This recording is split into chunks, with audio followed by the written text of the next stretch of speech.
Hey Flo here, I'm back. Thanks for the lemon, Leo. Not sure if you're still here to hear that, but appreciate it. So I think the methylcellulose paste is acceptable. It probably could use a little bit more thickness. I think this is technically about perfect, but in the past I've often made it a little bit quote unquote too thick, but that sort of works to my advantage. So if I were to remember the exact replication of what I did or what I would want to do, it would be one of these containers, which is 4 ounces, not like all the way, but to the 4 ounce mark, and one of these, but like slightly heaping, just barely, like just a little, you know, over the top. And I think that would be like perfect consistency. But I think this is great. This is totally fine. It's a little bit gel. Don't know if you can see that kind of slowly drooling off there. That's pretty good. That's probably actually what you would want if somebody were to tell you how to make it. But like I said, historically, I've always made it a little thicker than necessary. And the advantage that gives is that your glue isn't so runny and wet. And wet glue can soak through things easier and just have more kind of annoying factors. So the gel actually makes it less annoying in that regard.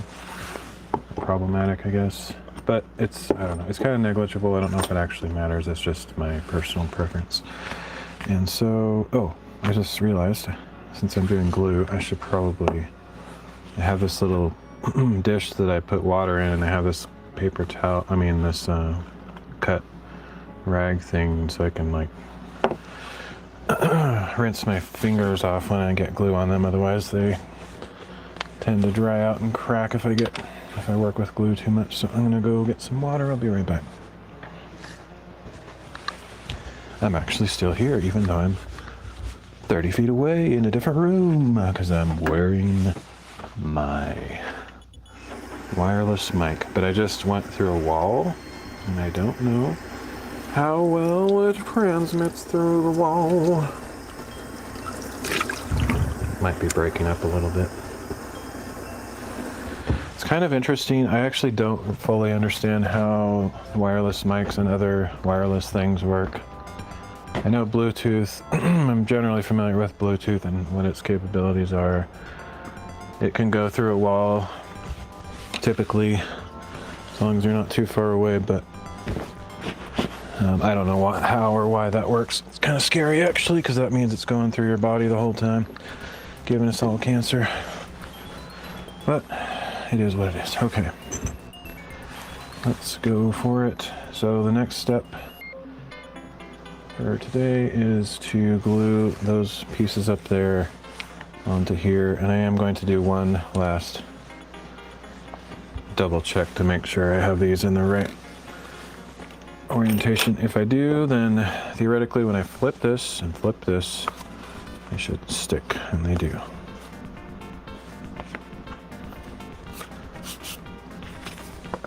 So that means I want them to open up like this and like that. It's still complicated though, because I have to glue the opposite side, so I have to flip it, glue it, and then flip it again. So there's like just a million chances for me to get it wrong. But I don't think I will.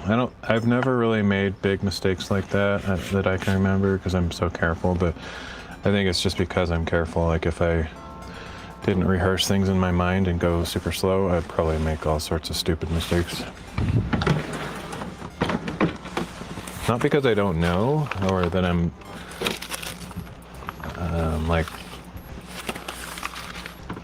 what's the word? Ignorant or something, or sloppy. It's just that it's getting old. I don't know what it is, but I just feel like if I don't be careful, if I'm not careful, I'm gonna do stuff like that. Even though it's never happened, it's just one of those gut hunches. Okay. So I keep these paste sheets on hand. I reuse them as many times as I possibly can until they start sticking together. So I have this stack, like for example, if I notice some that are, and it's not if they stick together at all, like these two are stuck together. As long as I can pull them apart without like it ripping the paper in half, I'll just keep reusing them. Like these look pretty stuck, but as long as I can pull them apart, just keep using them. The reason I have so many is because I need at least as many as the things I'm going to be working on in that particular session, so that can be quite a number sometimes if I'm working on multiple books, which it's kind of rare, to be honest, that I work on multiple books these days. Like it used to be that I would do like an assembly line process. See, I just was talking and potentially not paying attention, so I'm going to double check so I don't make a stupid mistake. So that goes that way, so that means I'm gluing this side. Okay. Oh, before I can even do this, I have these shot glasses. You can get these at like Target or other places. Back when I bought them, they were like 99 cents a piece, but they're probably like triple that now with Biden's inflation. But anyway, they're not that expensive. I have a bunch of them. Actually, I have a bunch of them because I use them to mix paint for my paper marbling, which I haven't done in years, but that's the original reason I got them, and they're really good for glue, bookbinding stuff. Soon, possibly right now, I'm gonna have to make a decision on what I do with this. It's almost empty, and I either need to like take the time to properly clean it out before refilling it, or just refilling it as is. Because I've already started the stream and didn't think to do anything about it earlier, I'll probably just refill it as is, because I don't want to take a million years to clean that out while I'm in the middle of streaming. I should have like a little cup for a little spoon for this. I guess technically I could use that same spoon I used to fill or get the powder, I suppose, may as well. Let's just make that go a little bit faster. So the recipe I use for what I'm doing here is I'm going to mix some methylcellulose paste and PVA glue. And the very loose ratio is I like to do about 60% or 2/3 PVA and about a third or 40% methylcellulose. And what the methylcellulose does is it gives the PVA glue a longer run time or open time. I actually probably already put too much methylcellulose in there, but it'll be okay. And actually, I need to cover that, so I'll go grab some saran wrap. I don't know what the generic name for that stuff is. Plastic wrap, I guess. It's funny to say saran wrap. Probably like kids these days have no idea what that even means, because it's literally just a brand name like Kleenex. And I don't even know if like the average young person, if I said saran wrap, if they would even know what I'm talking about. Or if that's ubiquitous enough that it's like kind of the common name for that stuff. I don't know. I'll have to run a poll on teenagers. Let's see, because literally nobody cares. Okay.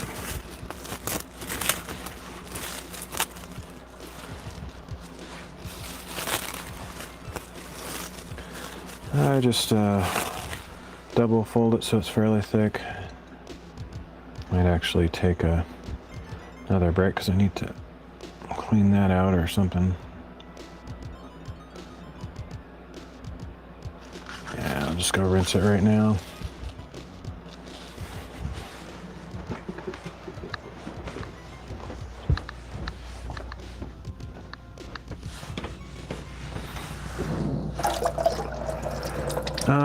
I think I interrupted myself and I probably didn't complete the thought. I sort of did, but there's more to it. So the methylcellulose gives the PVA a longer drying time so that you can brush. Like, for example, I'm brushing a very large surface area with a small brush. I could get a bigger brush, but I choose not to. And so by the time I finish brushing the whole surface with glue, the first part that I brushed is already drying. So the methylcellulose gives the glue a little bit longer drying time so it won't dry out before you get the chance to use it, essentially, or stick it, whatever. But it's also sticky. Like, you can actually use methylcellulose as paste. It's called methylcellulose paste for a reason. It's just not nearly as sticky as PVA. This white stuff is PVA. You can also just call it white glue. Most glue has PVA base to it. Like, most things that you buy here in America called glue often have PVA. Like, Elmer's glue is essentially PVA, but just with their own proprietary formula. They have some kind of additive in the Elmer's glue. I don't know what it is, but it's largely PVA. You could use Elmer's glue for bookbinding. It's just, I don't necessarily fully trust it because I don't know what other stuff it has in it or what other properties it has, but I think it would work fine. And it's cheap, so if you're trying to save money and you don't really care that much about specific materials, you can use Elmer's glue. Wood glue also is often largely made out of PVA, but once again, I think it probably has its own set of additives, and it has different properties, like it dries harder. This kind of PVA that's used for bookbinding, the actual PVA, is quite flexible when it's dry, which is one of the main reasons it's good for bookbinding. And yeah, but it's very sticky and it dries very fast, and so the mixture of the two has kind of a beneficial property of, you can kind of get the best of both worlds. So I think, like I said, I'm just going to choose to, if I can even get this off, it's like glued shut. I can actually see the glue. If I can get this off, I will just refill it instead of trying to clean it right now. I mean, it doesn't seem like it would be a big deal to clean it, like I could just go do it, but it's hard. Mainly because the opening isn't very big on the top, so it's hard to get like a brush or implement to down in the bottom to pull all the film off. That, unfortunately, even though this is inside a sealed container, it partially dries on the edges. So there's like kind of a plastic film, kind of like this, but not quite this dry. This is fully dry, but in the inside there's kind of a half dry globby stuff that you kind of want to get off in between refills, and that's the main reason to do that. But I'm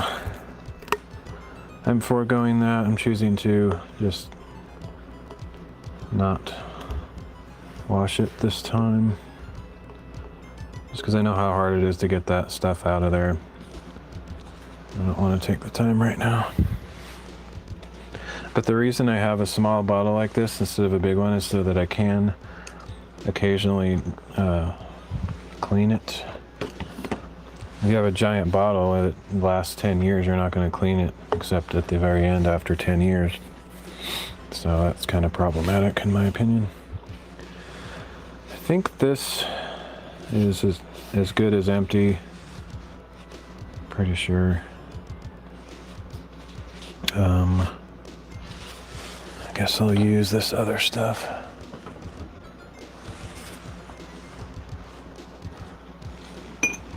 Oh, keep getting distracted. It's like my whole ADHD thing. I don't like using those letters. I just know that it has a cultural meaning that other people understand, so I use it just to be relatable.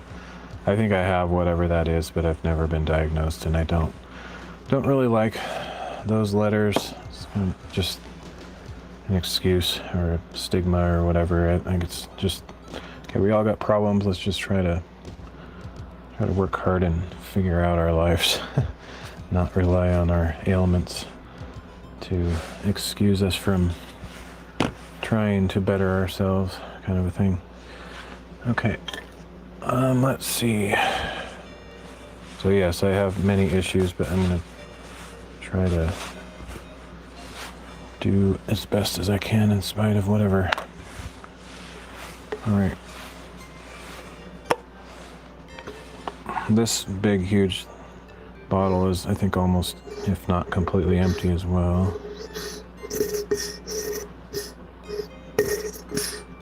Yeah, it's effectively empty. It's kind of amazing to me. I don't understand how stuff that air dries works, because look at how much air there is in here. Like, it's like 99.5% air, and yet the glue inside this bottle is not completely dry, and it's been like that for years. Why it doesn't dry? It's exposed to air. It's mostly air in there. It's weird. I don't really get it, but let's see. I have a whole nother one of these. I hope this stuff doesn't, like, it's not, I actually don't have a whole nother one. I've already tapped into this one also, but I hope this stuff doesn't, like, expire in any way. Like, maybe I should. Wow, that's really fluid. That's strange. This brand isn't very good, to be honest. I don't recommend it. It is more fluid than most. It'll work, but it's not my favorite. I actually... Whoa, that's like exploding. I actually recommend the Talus brand, or I don't know if it's a Talus brand, but it's where you get it is from Talus Online, talusonline.com. It's a bookbinding company that's really good. I recommend their Jade, I think it's 711 or 714, I don't know. This stuff. Jade 711, it's a good bookbinding PVA glue.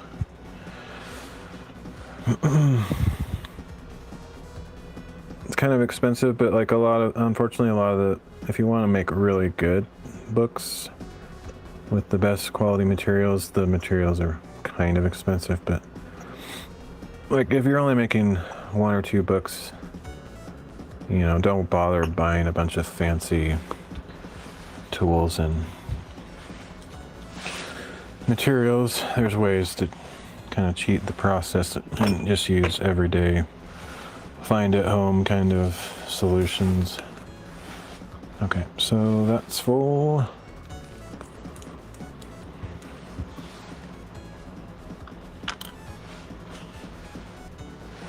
And because I did anything without fully processing it mentally, I'm going to once again double check. I think I had the side up that I was going to glue, but what if I didn't? It'd be a disaster. So I'll check that one more time because of all that interruptions, all those interruptions, and still didn't finish this. See how distractible I am? Like I start something and I don't finish, and I keep moving on to the next thing. It's really bad. It's bad.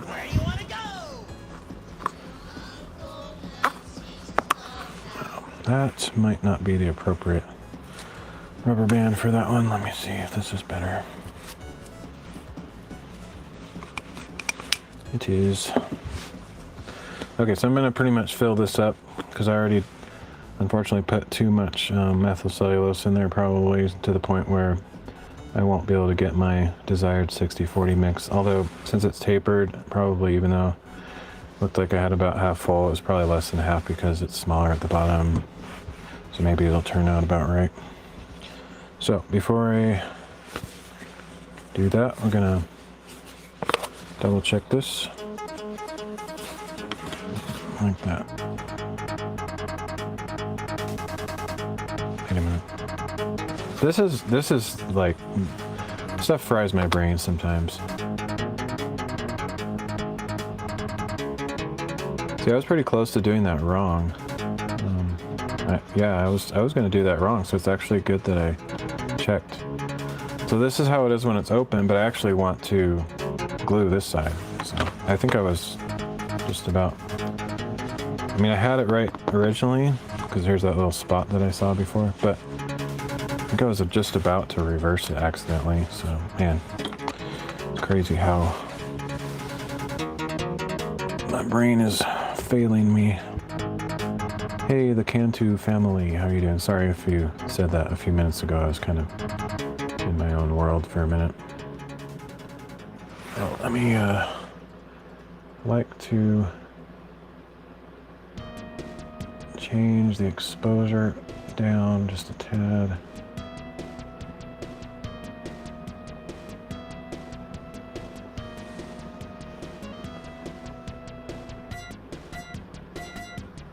That should be okay.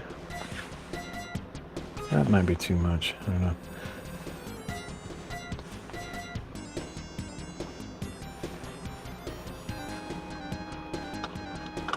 Okay, what are you making? I am making books or journals, blank books.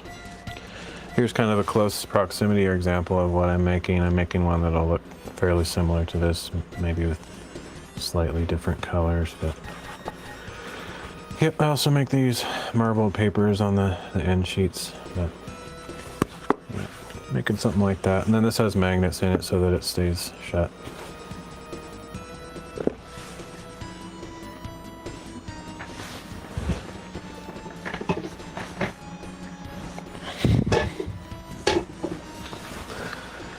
Thanks. Yeah, it's fun.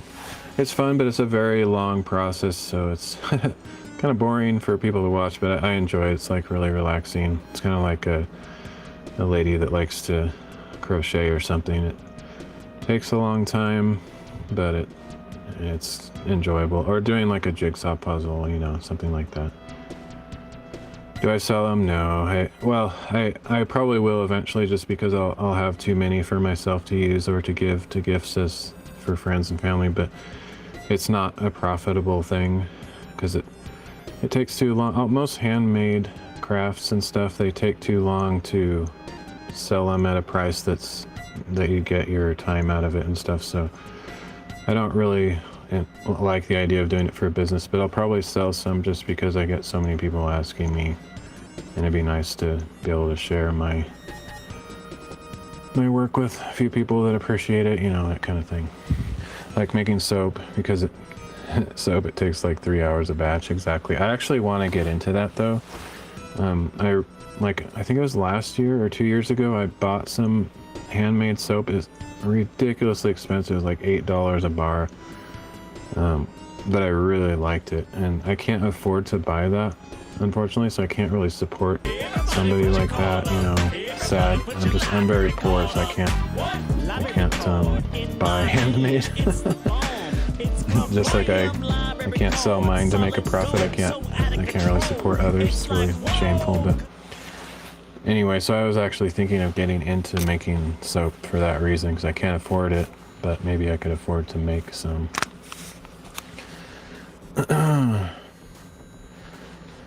Guild Fairy Tale, thanks for the follow.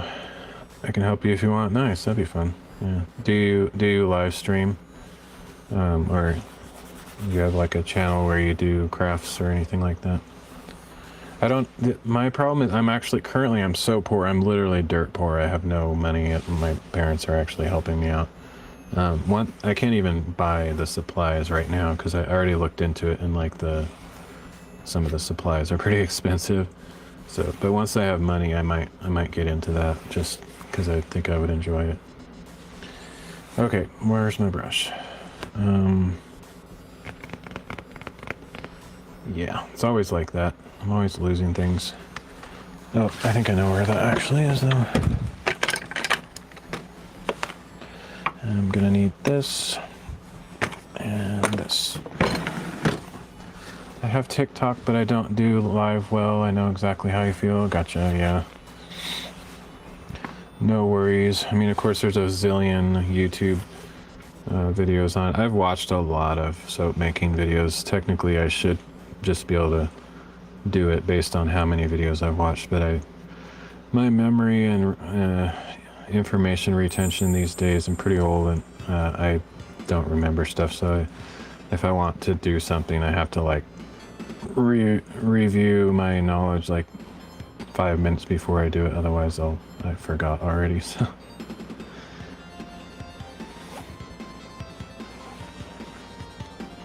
So what kind of do you do your soap making for your business, or just kind of for your own family and friends and stuff? How many layers do you have to put on? Assuming you're talking about the glue, it's just one layer. I'm just coating this whole surface, and I just went through the process of mixing methylcellulose with PVA glue because the methylcellulose makes it easier to spread and it doesn't dry quite as fast, so it's way less stressful. If I were to use straight PVA, this white glue here, what I just did here would have taken about 3 times as long, and the first area where I laid down would be dry by the time I got all the whole surface painted, so to speak. So that mixture kind of helps with this process, basically. And this goes over here. I actually have a friend from high school that did soap making. I don't have connection with her anymore, but it would have been fun to, get together with her or talk with her and stuff, but it's kind of a lost connection. I could probably find her again, but I don't know, it'd be kind of weird. I don't like to contact people just because I need something, even though most people would probably be flattered that you thought of them and that you're interested in something they do. It just feels kind of weird. Like, hey, I haven't seen you in 20 years, but want to teach me how to do soap making? And it's awkward. Plus, if she does it as a business or something, it's kind of like, can you give me all your trade secrets so I can be your competitor? I mean, I wouldn't actually do it as a business. I don't intend to sell any of this stuff. I would just do it for my own fun. For soap making business, I started with cremation, jewelry, and then I just liked making soap, and then it led to candles, and wax melts and body butter and hair conditioner, and now I'm taking online classes for herbalism. That's cool. Very nice. I would imagine it's probably a little bit more profitable to sell soaps because they're kind of that boutique item that people are willing to pay. Well, the people that have money are willing to pay quite a bit for them. I don't know. You know better than me. So satisfying to watch. Nice.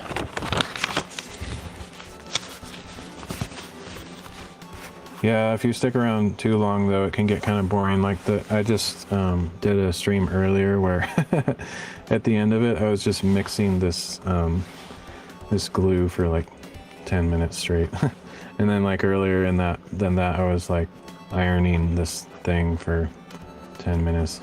So it's pretty dry streaming content, but I guess if you're the kind of person, you do handmade stuff, so you kind of know what it's like, and you can probably imagine yourself doing it and how relaxing it can be, so you probably get it. How long have I been making these? Probably, I don't remember, but it's been over 10 years. It's probably, maybe, that would just to make it easy, just say 10 years, but it might have been longer. I don't remember exactly. Something like that. I've been, the thing that inspired me is I write in journals. I've written in journals since I was 16. I might end up reading those on stream someday. Not sure, I haven't decided, but anyway, because I love writing in journals, or I find value in it for my spiritual and personal journey, whatever you want to say, I just eventually started thinking of well, I could try to make these, because I always bought them at Ross Dress for Less or other places where I get cheap journals. Just bought the cheapest ones I could find, but that weren't total trash. And I just thought, well, it'd be fun to learn how to make these. So then I just studied it up, and mostly on YouTube and other resources, and just taught myself how to do it. And I've come up with a bunch of my own techniques, but some of them are borrowed from other creative people as well. So it's kind of a big mix of tricks and tips from various sources. Oh, hey, Itsy Bitsy. Long time no see. Or, let's see, you might have dropped in like recently. I can't remember. But generally it's been a while, but yeah, I think you dropped by the other day. Good to see you again. Do a great job, thanks. I try to. I'm kind of a recovering perfectionist. Like back when I was a teenager, I was 100% perfectionist. I couldn't do anything halfway.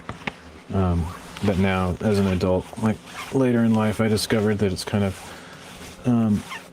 there's a certain maximum effort you can put into something where the return on investment of effort almost has a diminishing return. So I realized that some tasks don't require perfection, and you actually get more praise and do a better job and get more money if you do it quicker. You know, speed is important too. So I learned the ability to turn my perfectionism on and off at will. Although there's some things that I just can't help. I have to do it like well, and bookbinding is one of those things. So I do it probably the slowest imaginable way, but I enjoy it, so it's all that matters.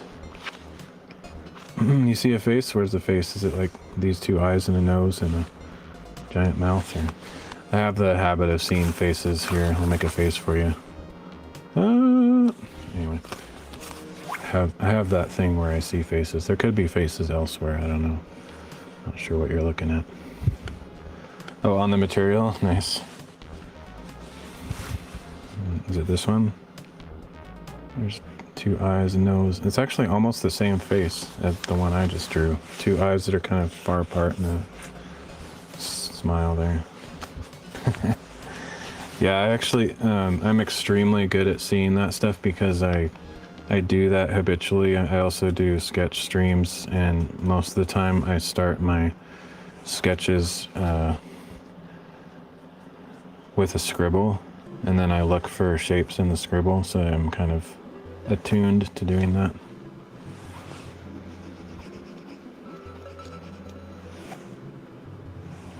See, not boring.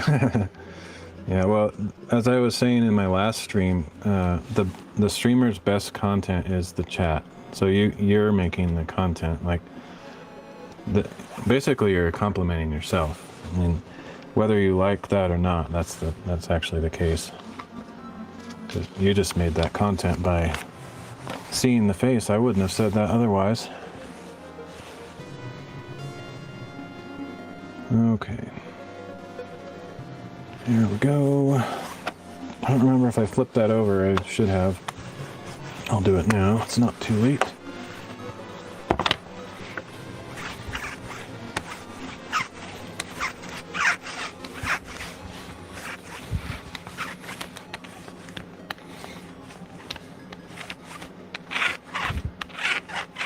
But yeah, if I don't have people in chat, I either just kind of like blab about kind of boring stuff. Oh no. Okay, I kind of made a mistake. I didn't do anything wrong. I just didn't follow my normal procedure. Speaking of which, because I did that, I'm gonna take a quick break. I'm gonna wash this brush out and get a piece of saran wrap to cover this up because I need to cut 2 pieces of paper to span these distances, and actually I have to do a bunch of crap that I should have done before I started gluing this, because once I started gluing, I shouldn't stop, but I have to stop now because I didn't prepare the little pieces of span material. So that was bad on my part, but it's not unrecoverable. It's just annoying. Nice to meet you. Followed to have a great day. Cool. All right. I'll see you around. Thanks for dropping by. Who is here? Hey, Desk Mouse. Okay, I'm gonna be right back because I need to wash stuff, and I'll be back probably a couple minutes. Later, Cantu family.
You made your first junk journal? Nice.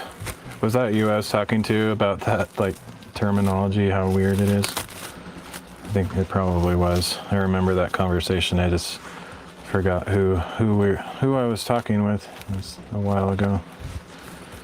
Okay.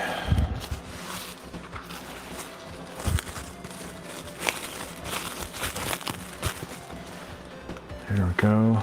I forgot, like, I guess technically, if that was you, then we kind of talked about that stuff, and if I helped inspire you, then that's cool. If not, then, you know, you came up with it on your own. I don't remember. But if I did, then that's great, because I'm usually saying it seems like nobody, you know, is inspired to try it themselves and whatnot. So if you were, that would be very, very cool. But if you just came up with on your own, I'd rather just know that, so I don't take partial credit for something that I didn't have anything to do with. But anyway, that's cool to hear. Let's see. I need a piece of paper I can use.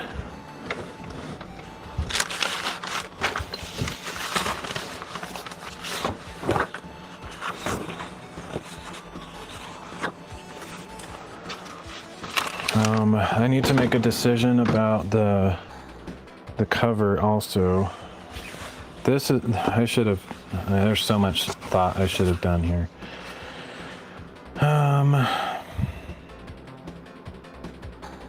Yeah, this is annoying. I think I'm going to use fabric here on the flap for the inside of the cover, the flap cover, just like I did on this one, because that one worked out. That choice worked out pretty well. And I'm pretty sure I would have used paper here. I always use paper for the spine. But because I am using fabric here, that means I have to choose the fabric, which, I mean, all of this is really slowing me down. That's why it was a mistake, because I should have had those pieces already cut and ready to glue in here, and then I would have finished the book quite rapidly, all in one go. And this delay is actually not good. It's better to do it all at once. Whatever. It is what it is. Let's see. So I have to like spend the time to like look through my fabrics and choose something that's complementary color. It's really unfortunate. I didn't think to do that. Who is here? We desk mouse. That sounds familiar. I feel like that's a name of somebody that I used to know that changed their username. If not, and you're new, then I have no idea, but it just sounds familiar for some reason. Okay, it looks more complicated to mine. I just stitched scrap papers together. Nice. Hey, whatever, however you go about it is cool. But I've watched a million YouTube videos about different ways to do bookbinding, and I've tried like 2 or 3 of them and in my early days, but these days I really stuck on this method, which the broad term for this method is called case binding. That's what this is here. This is a book block, but it's the way that it's done is what they call case binding. But there's so many variations. That's like a category of bookbinding, but there's like a million different subcategories of case binding. And the way I do it is actually, I don't think there's probably I don't know if there's a single person on the entire planet of 7-9 billion people, whatever, that do it exactly how I do. I think everybody does it a little bit different. I have a few little things that I do that I've decided to do that nobody told me to do, so I don't know if anyone else chose that same path, but probably somewhere someone has. But it's nothing to brag about. It's more just that I came across like little issues. None of the people that I learned from do the things that I do, I can say that much, but and I've never seen anybody on YouTube doing it quite how I do it. But that's not necessarily a good thing. It could be a bad thing too. It's just we all have our own little takes. I would actually like to do some of those quicker methods, like the Japanese, I can't remember what it's called, but the thing where you just sew like 3 stitches in the middle and it kind of folds from a certain point. So you can't really open it flat, but it's just really quick and simple, and I thought it'd be fun to try sometime. The one thing I don't really want to do though is like what they call perfect binding, which is, I don't know why they call it perfect binding because it's not perfect at all. It's basically like a paperback book. And the reason I don't like that is because each page has glue on it, just on the very end. That's the only thing holding it in. And as you know, if you collect paperbacks or go to garage sales and see a bunch of old paperbacks, the pages are falling out. And there's a good reason for that. It's because the only thing holding them in is a tiny bit of glue on the very edge of the paper. So I have no clue why they call that perfect binding. It's like the worst name I've ever heard in my life. Because there is literally nothing perfect about perfect binding. Out of every possible book binding, it's the least perfect. So I have no idea why they call it that. But anyway, I'm sure there's a reason. I never figured out why they call it that. But I don't think I would be willing to do it that way, just because I know that my book would fall apart after being used, opened and closed a bunch of times. So let's see. Yeah, so I need to pick a fabric. My gut reaction is to do one of two things, or three things. This is purple, so I could take a purple color, or what I'd be more inclined to do is the complement of that purple, which would be yellow. So I might do yellow. Yellow, or I could do actually like a light green, like a lime green. But I'm kind of thinking of golden yellow. So I'll look through my fabrics really quick. Hopefully one is like accessible and easy. I won't be able to show this process because I don't have a wide enough camera angle to get this shot. So I'll just come over here and look through them real quick. Hopefully I don't have to dig too deep. Usually I'll just pick the first one that's close to what I'm looking for rather than looking at every single option, because that just takes way too long.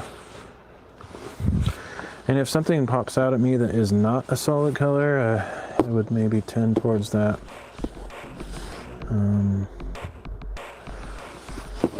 Even though normally on the inside cover materials I just use kind of a solid color typically. But I think it would actually turn out better if I didn't, because if there's any weird things that happen with the glue or textures underneath that would show through halfway translucent, it would actually be better if the fabric had some texture to it, to hide any of those weird show through details. So far nothing's standing out at me. I was hoping it would be right on the top, would be like the ideal solution, but that's not the case this time, unfortunately. Okay, I grabbed a handful of like little samples, and I'm gonna hope that something in here is gonna work, because I don't feel like digging more. I think this one could probably work. It would match. It's not complimentary. By the way, I said there's 2 or 3 things, and I only listed one because that's how bad my memory is. 2 or 3 things is to either pick a complementary color or pick the same kind of color, or the third one would be, I guess, the green, you know, whatever. Just kind of a triad or tertiary color or something like that. Or just something that goes well with it, even if it's not one of those. But yeah, I think just because I don't feel like digging, I'm going to use this one.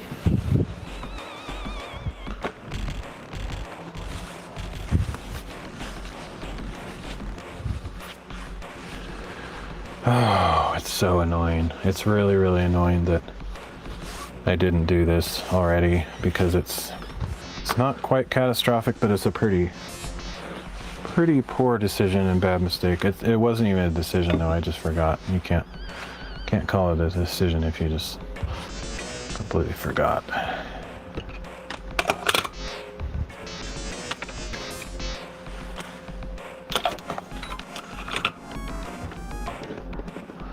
But yeah, complicated is a good word for this. It's overcomplicated. I'm sure there's a lot simpler, easier ways to do bookbinding.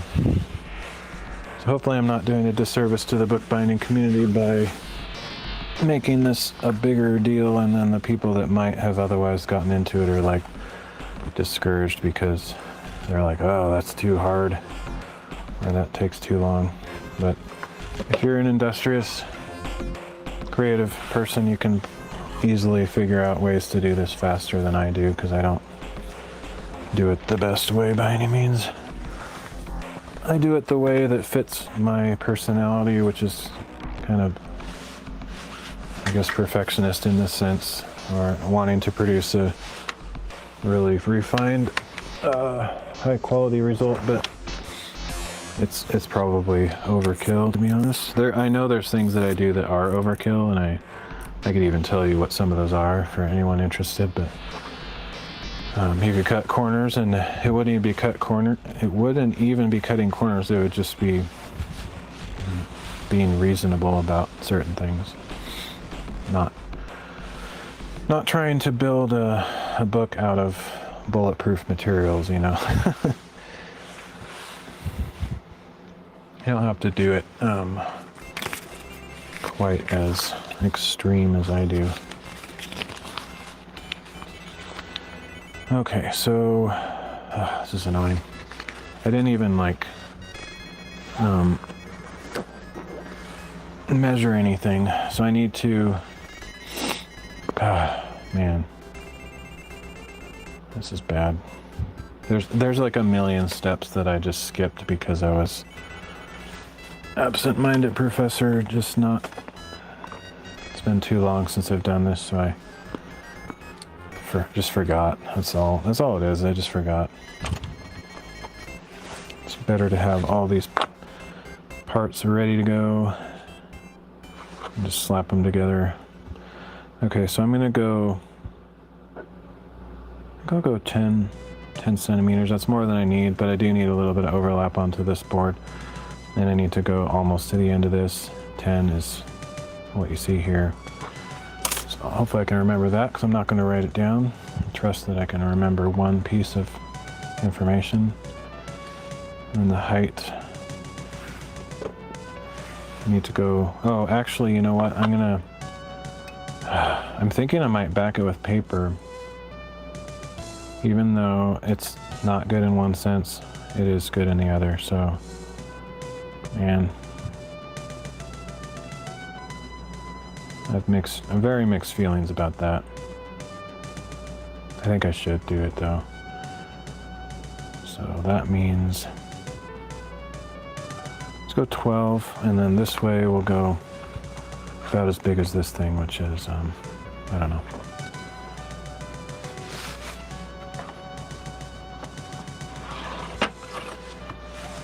That is about 80. So 12 by 80. Or, that doesn't make sense. 12 by 8. No. What?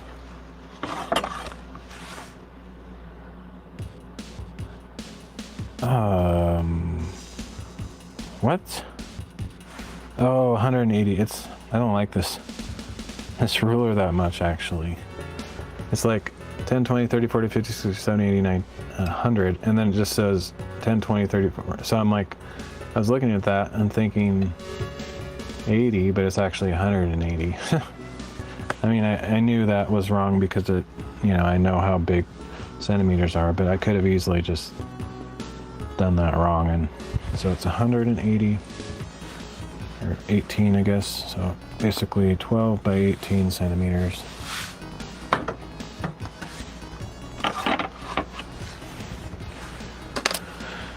So as long as the piece I cut out is at least 12 by 8 centimeters, I should be good. Realistically, I should cut that piece off before I iron it, but honestly, I'm kind of mixed up right now, so I'm just gonna do whatever. I guess I'll at least do that right. So I'll cut a piece that's 12 by 8. 18, I mean 12 by 18. I think I'll just do the 12. I might even add an extra one, 13, whatever. So about right there.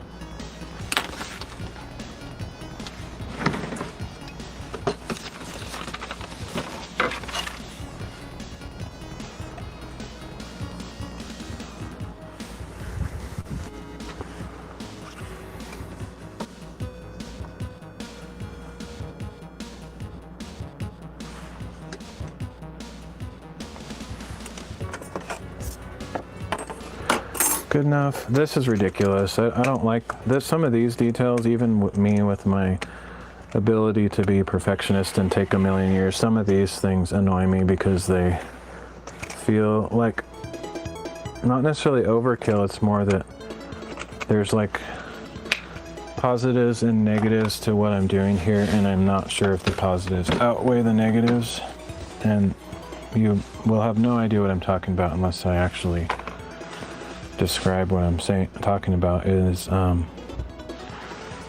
if I don't back this with paper, the glue potentially will soak through to the front side, which will be on the inside of the book and visible and problematic. So that's why I'm going to do this, but it also makes the fabric thicker and stiffer, and because I'm using upholstery, I finally remembered that without taking like 10 minutes to remember that word. Because I'm using upholstery fabric, which is already incredibly thick, I want to minimize adding any thickness that is not necessary. Ideally, I wouldn't add any more layers to it. So the additional layer of the paper is going to make the cover even stiffer than it already is. And the reason it matters to have the least stiff cover as possible in this case is because if it's too thick and too stiff, it won't even bend around for the magnetic flap to close properly. I got very lucky, or at least fortunate, I don't know what to call it. It worked out just totally fine last time with the same kind of fabric.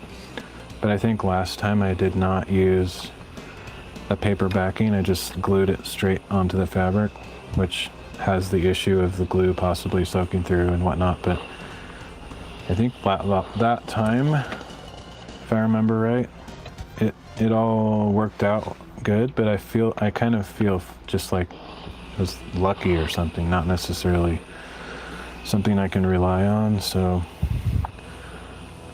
that's kind of why I feel like this time, even though it takes way longer and is annoying, I'm going to take the time to do the paper backing.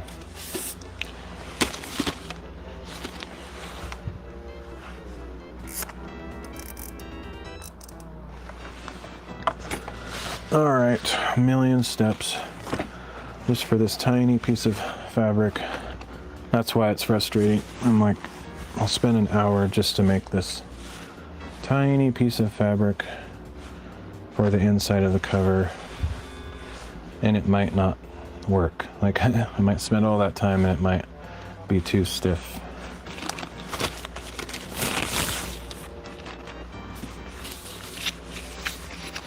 But I'll hope for the best and just assume that it'll be okay.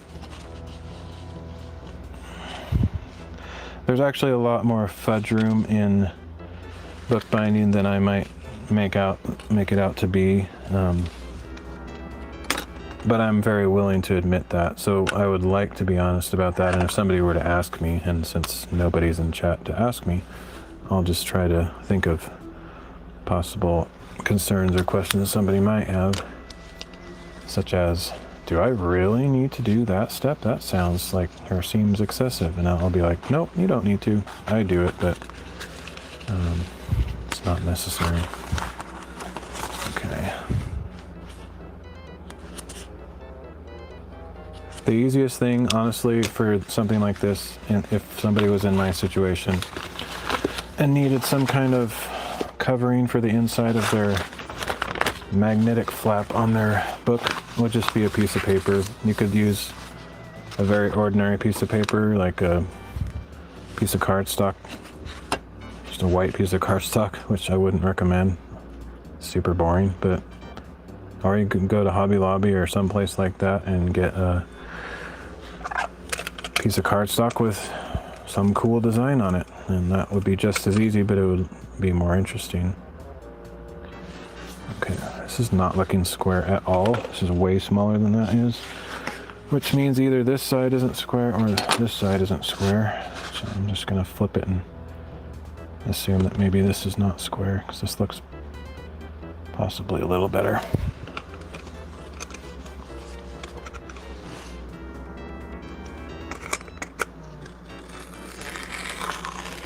But yeah, the cool thing about like what Itsy Bitsy said earlier, I just stitched scrap papers together. The cool thing about that is somebody that does that kind of a process probably could make money making books.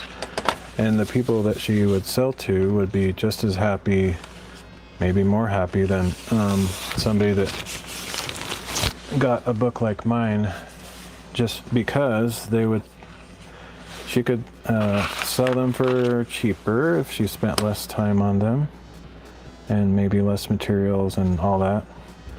So the customer would be happy to get something for a bargain, or at least cheaper. But it might actually have more character. Sometimes the quick down and dirty ways of doing things have more character. Like what I'm doing here, I wouldn't say it has a lot of character. It's more refined, I guess. It's very clean edges, and the funny thing is you can get the same look of something that is like $5 made in China.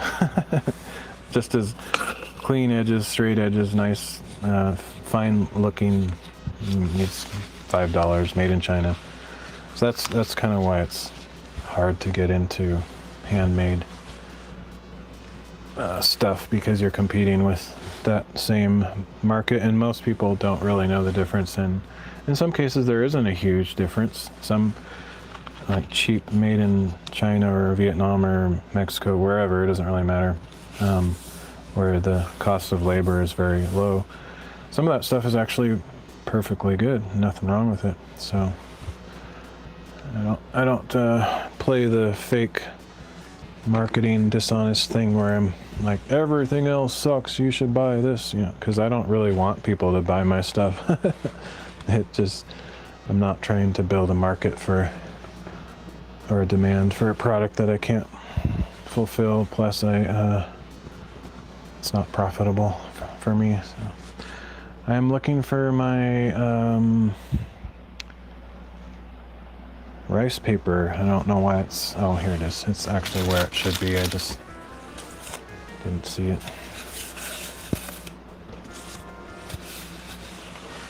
I don't understand what I'm looking at here, but I know it's huge. It's like way bigger than it needs to be. I think I just made it. This is almost as big as a book cover would normally be. So I'm like, why is this so big? But it's because I built into my cutting dimensions quite a bit of slop or excess, so I don't cut it too small, essentially.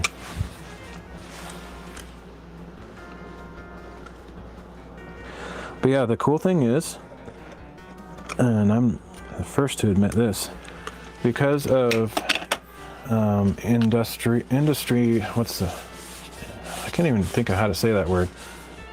Industriousness. I know there's a word industrious. I don't know if you can make it into an adverb or not, or whatever, adjective. Whatever that is. Because of the industriousness of the human mind and creativity, ingenuity, all that stuff, somebody with maybe not as much experience, but maybe better entrepreneurial heart or mind, could figure out a way to make money doing bookbinding where it's not 20 hours for a book and you're getting paid 50 cents an hour or something. There is room for for someone out there to crack the code and make money doing it. So I would never discourage people from trying. I just know that the way I do it, there's no way to make money doing it. But I think somebody out there is doing it and is making enough money to make ends meet. I doubt there's anybody getting rich doing it, but somebody's gonna figure out a way to do it more quickly and use cheaper materials, but not, not terrible, but just not as expensive.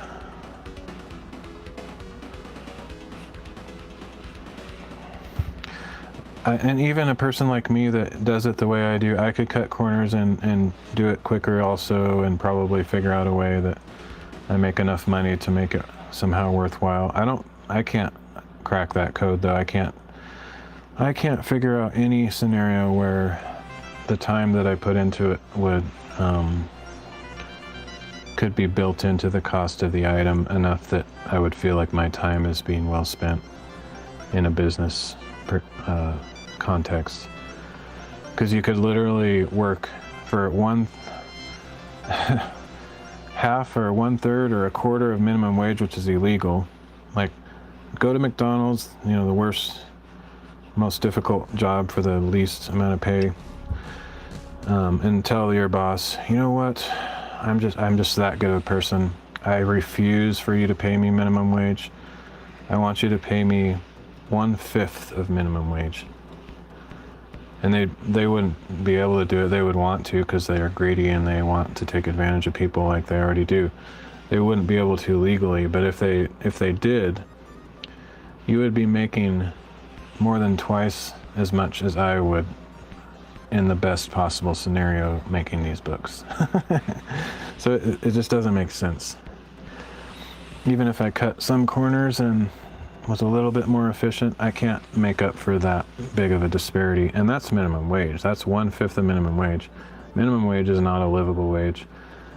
1/5 of minimum wage is like way, way, way below poverty line. And I'd be making half of that. So it's just, it's an insurmountable disparity of cost versus selling price, kind of a thing. So yeah, all that to say, I haven't figured out a way to cut enough corners to make it profitable. Plus, even if I cut some corners, I wouldn't enjoy it nearly as much. And I'd have to cut all corners to make a profit.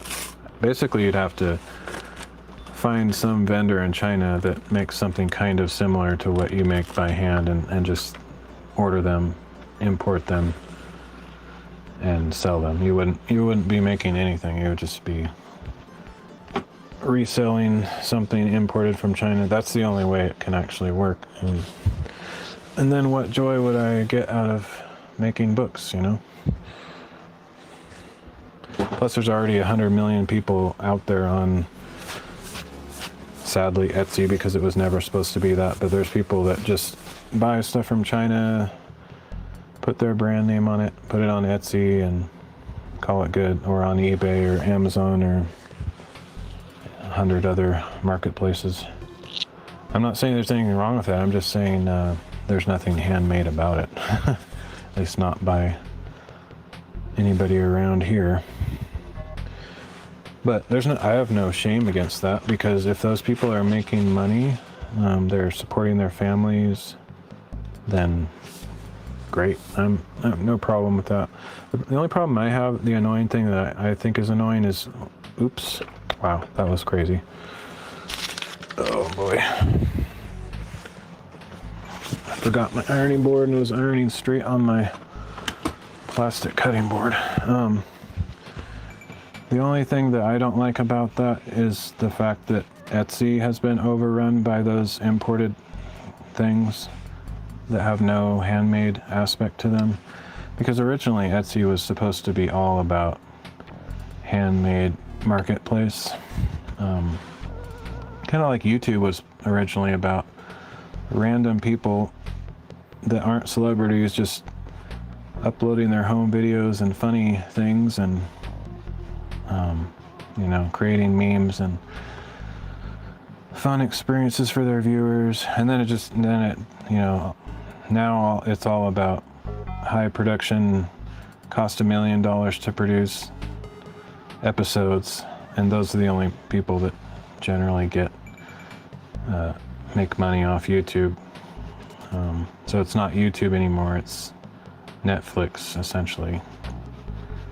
And same with Etsy, it's Temu. Etsy is Temu. It's the same thing. It's all largely imported, rebranded stuff.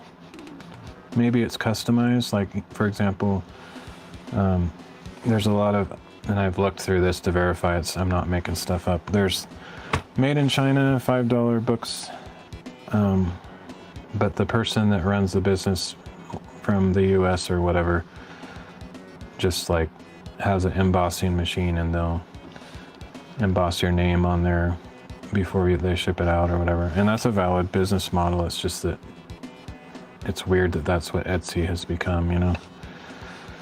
Yeah. So I think if I sell them, I might actually choose a different marketplace, because Etsy isn't handmade anymore. There's still people that started out years ago on Etsy doing handmade before they transitioned into cheap imports. But generally speaking, the vast majority of sellers are just imported resellers. So for a while I was looking for different marketplaces, and I found a few, bookmarked a couple that I might look into. I could also make my own website, but I prefer to use a marketplace just because there's people already there browsing. I don't have to like try to build a audience, you know. And plus I don't have to maintain the website myself, which I kind of hate doing that stuff if I can avoid it.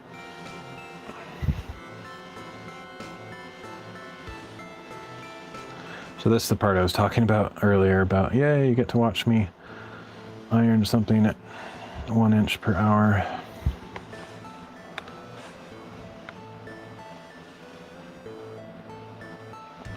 And I am a little bit concerned this will be overkill and make it too stiff, but it will be more refined because the edges won't fray and it won't, there's a word for it, I can't remember. I can't think of it. Just when fabric warps, has waves in it along its lateral rectangle shape. If you don't back it with paper, it will do that, and it's kind of hard to get the fabric to glue on and look perfectly straight and crisp, but this solves that issue completely. But the actual only two downsides of doing it this way is it's extremely time consuming and takes forever, and I mean complicated and takes forever compared to not doing it. And the other downside is that it is probably a little bit stiffer because of the paper and glue layer, and it might make the cover not close quite as smoothly.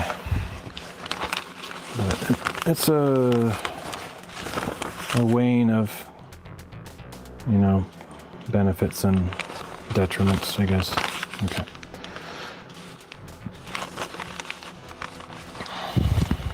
So 12 by 8 is what I had before. That was the measurement with all the extra stuff though, so I actually need to know. Oh, you know what though? The good news, I guess, the good news is that I don't need to do this part right now because I have to wait till I fold in the outside, but I do need to do this part.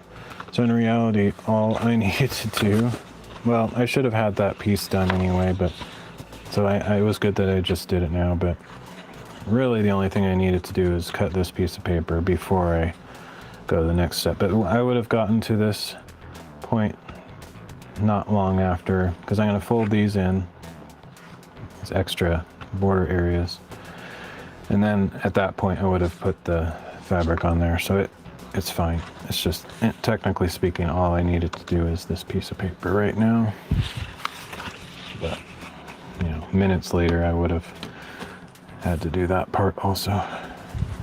So it's just blabbing, I guess. How long does the glue take before it's secure enough to use? 6 to 8 hours. It's completely dry, like 100% dry. It's effectively dry in probably an hour, but I like to hold it under pressure. I have book presses that I use. They're handmade, so you don't have to buy them or anything. You can make them yourself. I leave it overnight, so the next day it's totally done. 100% done by the next morning, you know, if I do it at night. But I like to leave it in there like 8 hours or so. But generally speaking, I sometimes leave them in there for days, not because I think it takes that long. It's just that since I do multiple books, I'm often working on one step of a book while something else is just waiting or happening. So yeah. So I don't really care. Just leave it in there longer than necessary. And I just made a stupid mistake. No, I got lucky. So every time you cut a piece of paper for bookbinding, the grain of the paper always needs to go along the spine, no matter what part of the book it is.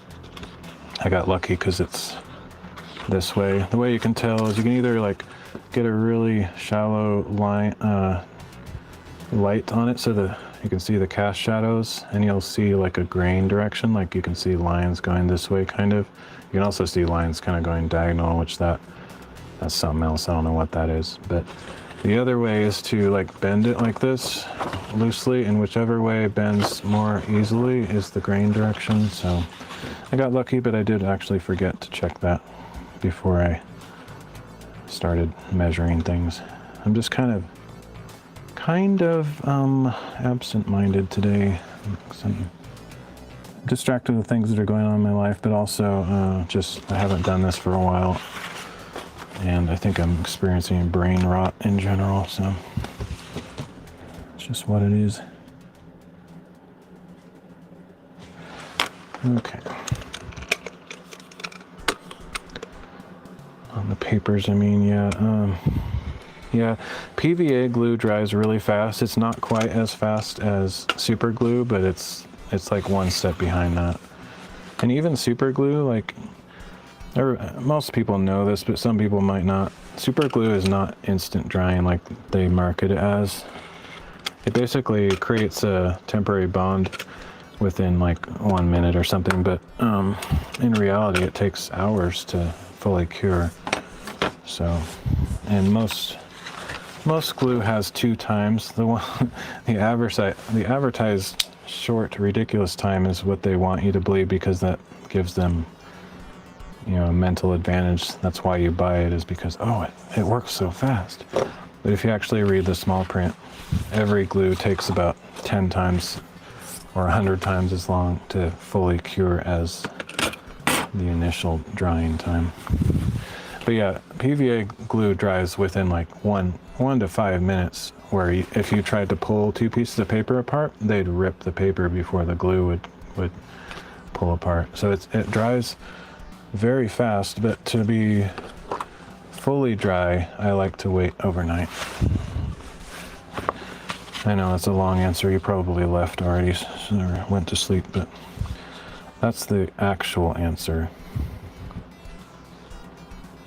Okay, so now, and you probably know all this stuff anyway because you're a crafter, but I guess it's more for others that might be watching. Let's see. Not everybody knows that. I feel like most people know that glue has a first initial drying time, and then like the cure time is always a lot longer, but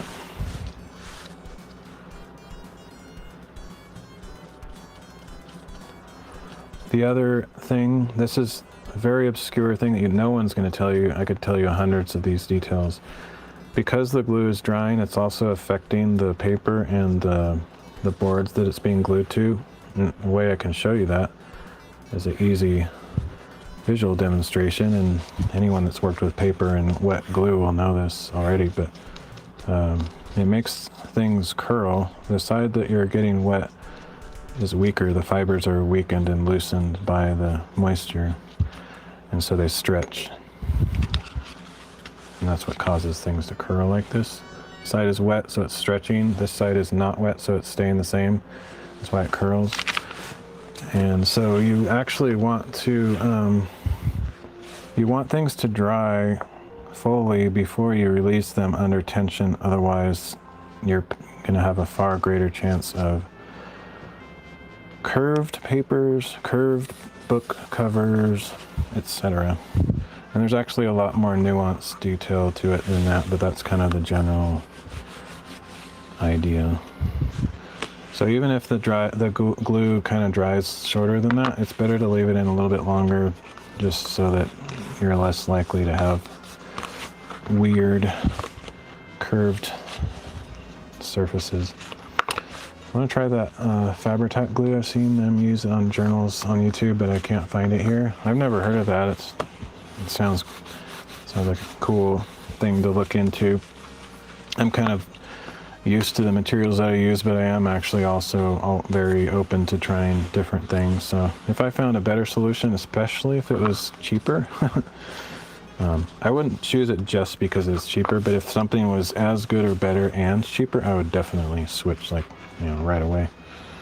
And I made a mistake here, in my opinion. It's not that big of a deal, but I probably didn't put quite enough glue on here, or I should have used straight PVA, because for some reason this is lifting straight off. I might have but you can see, after 1 minute, this is a good demonstration, it's ripping. So you can see how quickly PVA dries. It's good. That's actually good, because then I can demonstrate what we were just talking about. So see, got rippage. That's how quick it dries, but it's still wet. It's still kind of wet. But I think what I'm going to do is, in this particular thing, I'm going to switch to straight PVA for the large surface areas, and even that should have been fine. I think the problem is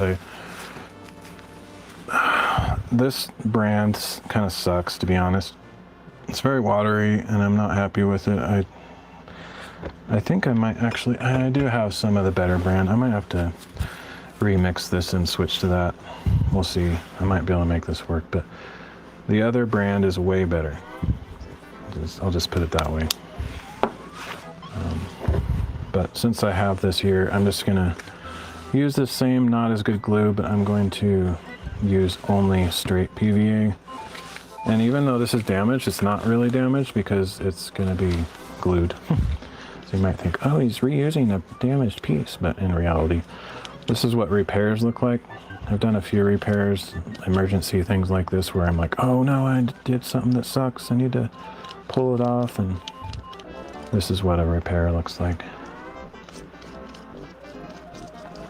You have to do this very, very fast. This is a big surface area to put just straight PVA on, because this part where I started, I'm going kind of in a circular pattern here. That stuff is going to start drying before I finish the rest of the brushing of this surface. So that's one thing that is challenge with straight PVA, is it dries very fast. Even that mixture dried pretty fast, as you just saw, but it's even faster with PVA. But the advantage of straight PVA, like I mentioned last stream, is that it's way stickier and stronger than the mixed stuff.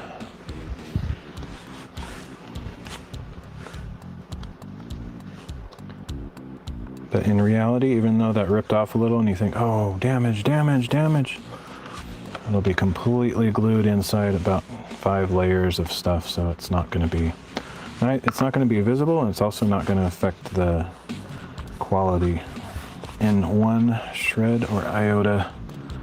So there's areas that you can compromise, and It's not really a true compromise in the sense that you're losing anything. It's more, it feels like a compromise, but in reality,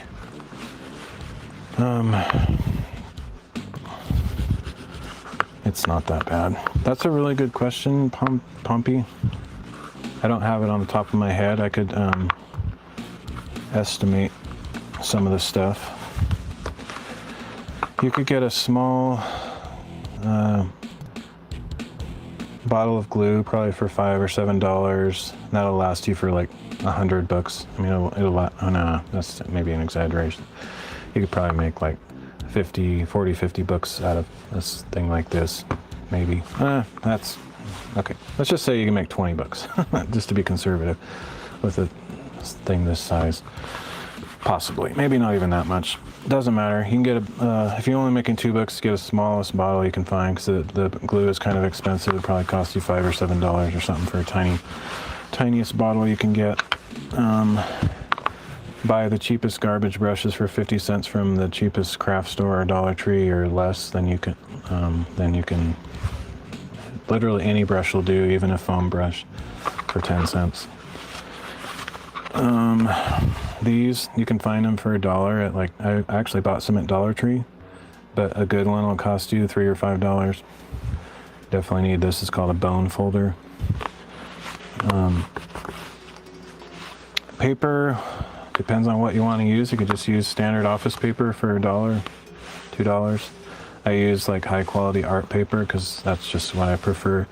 You can go to a Joann's Fabric and get a yard of fabric, or even like a quarter yard of fabric for like $2.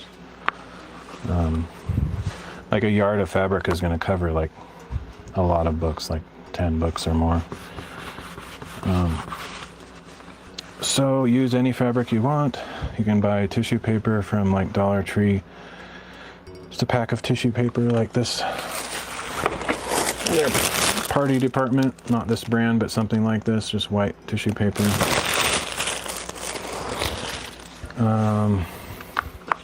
What else do you need? There's little incidental things, like if you want to buy a shot glass for putting glue in, or things like that. You might just have like a pickled tiny relish jar you can use instead. Whatever you want to use. Those kinds of things. You can buy ribbon for $1 anywhere, just cheap ribbon if you want to have a book ribbon. Like I have book ribbons in my books. Like this. Elastic is optional. You can have a book that has no closure system, or you could buy a little bit of elastic like this for pennies. But this is the ribbon I'm talking about for like a bookmark type situation. If you want to go that route, very cheap. You can get it. You can buy colored ribbon by the yard on Etsy or elsewhere for pretty cheap. Yeah, it can be a very inexpensive hobby. It's like, I also do stained glass, or I did like 10 years ago. That is an expensive hobby. You might need to buy, I would recommend buying if you're getting serious about it at all, I would recommend either buying or making a book press, but in reality, just find the heaviest thing that you have in your house, whether it's a brick or a cinder block or like 10 dictionaries. If you have a collection of fantasy novels, just something that's really heavy. You just need weight to compact things when it's drying. Yeah, there's all sorts of like shortcuts. Totally. Exterior cover made out of, in my case, I'm actually using upholstery fabric that I bought like at, I don't know where, maybe Hobby Lobby or something. You can get it at Joann's, but you can literally use any fabric, even just like cotton quilting fabric. If you do it how I do it, which, you don't have to, you can make covers out of whatever you want. Literally anything. Could just be paper. I like to make hardbound books so that the cover is very rigid, but you can totally make it out of whatever. Anything. Just literally anything. Like a cereal box, just whatever. Something you already have. You can make a lot of this stuff out of stuff you can find around the house, to be honest. But I don't go that route, but it's very feasible to do. Let's see. Okay, so this step I am cutting a weird shape, almost straight across, but not quite. Where I converge the points needs to be at least twice as thick as the bookboard. So this bookboard is like, let's say it's an 1/8 inch. Let's, for simplicity, I'm gonna meet these out like a little. I'm not actually gonna do it, but let's say it's an 1/8 inch thick, so meet it out like a 1/4 inch out. I'm actually kind of defying my own words and not going quite that far out. I'm not cutting straight across, I'm making a slight angle to it. The angle that I'm shooting for is one that when these are folded over, they taper in so that the end of this point isn't farther out than the edge of this board, essentially. This is basically what I'm shooting for. There's nothing scientific about it. But that's why I don't just cut it straight across. I mean, I could cut it straight across, but I've found that this kind of a angle works. I've thought about making a template for this, or a jig, but so far my eyeballing it has always worked, so I just kind of go with that all these years.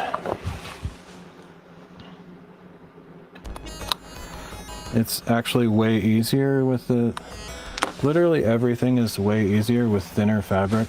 The cool thing about the thicker fabric books is that they are more durable. Like cotton, just like quilting cotton or cheap fabric, it works perfectly fine, but if you're the kind of person that throws your journal or sketchbook into your like your backpack or something and take it all over the place for years and years, the quilting cotton or very thin fabric will possibly wear a little bit on the corners. Maybe not to the point where it's like broken through to the core of the bookboard underneath, but you'll be able to see that there's wear happening, so it won't look as nice when it's older. But it's not gonna like fall apart, it's just won't be quite as durable. And so that's kind of why I like to use this fabric occasionally. I don't use it for all of them by any means. Most of my books are made with thinner fabric, but this stuff will last a lot longer generally, although it has the opposite possibility of if one little piece of this whatever stitched stuff came undone, it might start unraveling or something, but I don't think that would likely happen unless it got gouged with a knife or something like that. Okay, so that's done. Now I'm going to fold covers or the sides over. So for that I need a bigger paste sheet.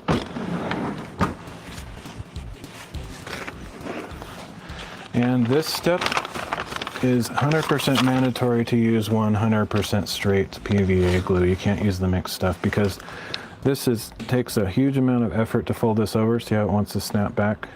It's gonna like fight you all the whole way, and it's very frustrating. It's far less frustrating with thin fabric, but with this thick stuff, you are gonna fight it, and it's gonna be the most annoying experience. So I don't recommend using this kind of fabric for your first book, unless you're willing to just enter the war zone.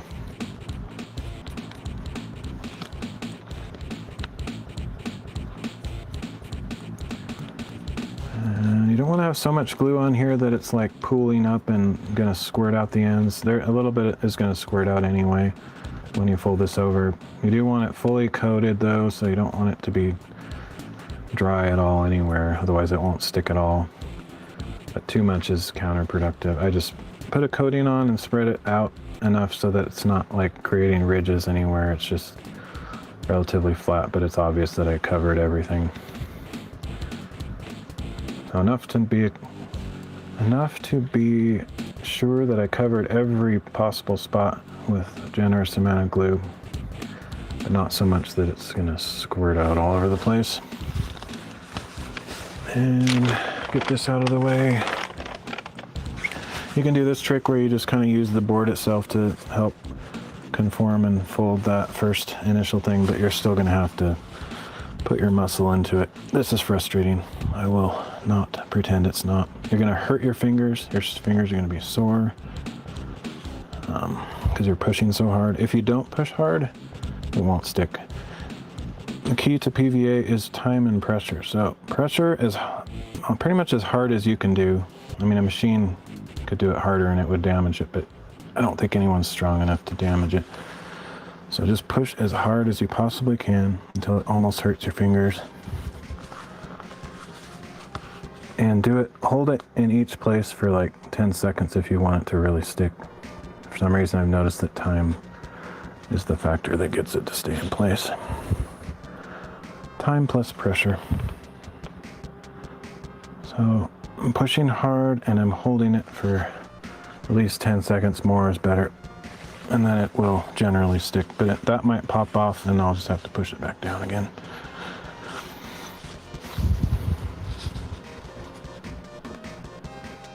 The hardest part is in between the boards. I have really thick boards, so it's even harder.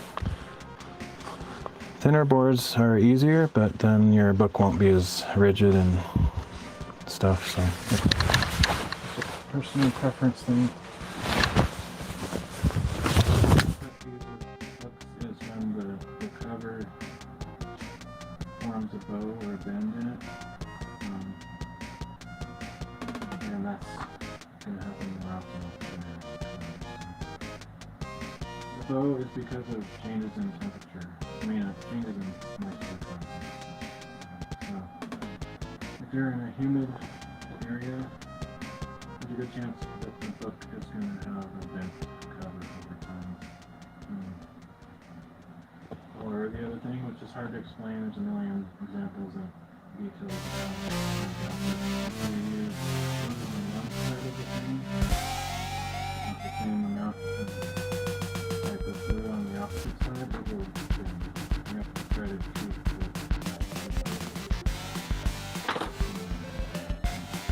that's why I was complaining about having to stop and do one of the stuff in the middle, because I shouldn't have done all of this in one go for the glue. I have to this side, it's the same with the glue on the other side. Getting equilibrium like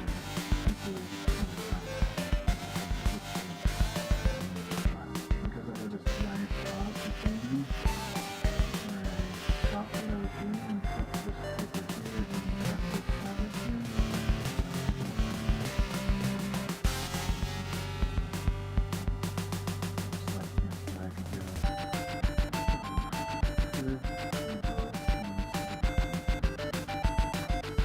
Because I have extra thick boards with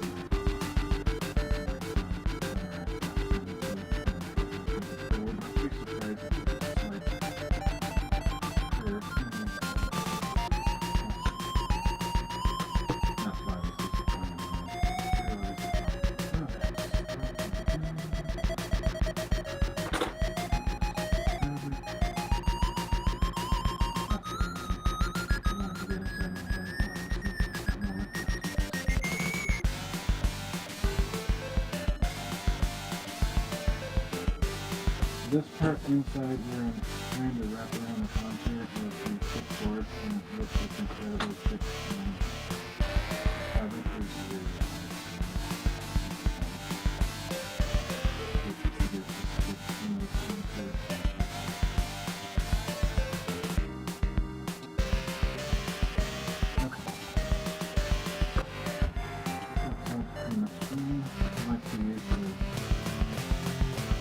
the holder to add a little bit more pressure than I'm able to do with my pair of fingers.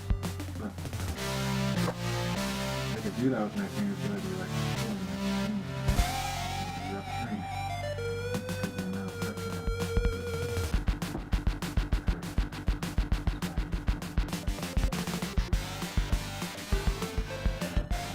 It's perfectly flat. So I'm applying pressure across the entire surface and I do that throughout my fingers, trying to hit every point that I might miss. I would guarantee every period.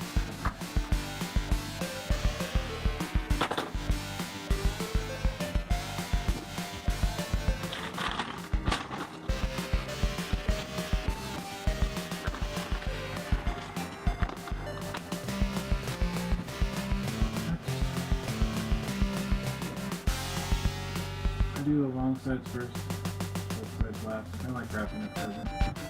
So you do the circumference the longest part first. And you can wrap the present any way you want to. And you could do this any way you want to also. My preferred from experience is to do the long sides first. And the both sides last. It looks better. Kind of works better.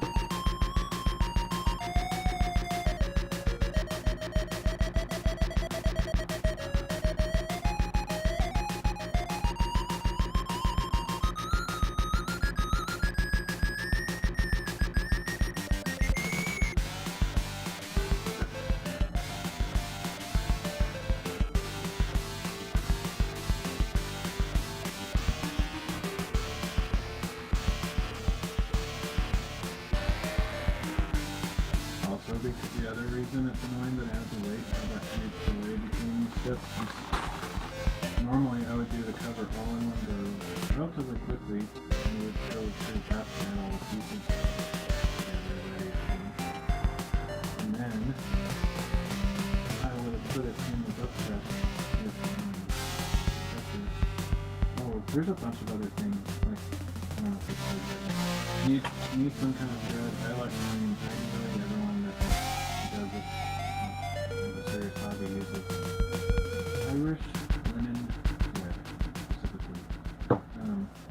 But you can use other, you don't want to use just like cotton or any nylon so you could use like whatever that stuff is called, the French hip bracelet, like thicker stuff. I mean, I recommend getting this. It's just a little less longer, it'll be stronger. So. But you can get away with. I wouldn't recommend yarn. Yarn kind of falls apart over time. But you could. I mean, if you're just doing kind of a quick job, you can use yarn. Or you can even use regular sewing thread. I recommend a thicker, stronger thing. Need that. You could use something else to work do the same job, but you need like something that will work like an awl, AWL. My answer is this is what an awl looks like.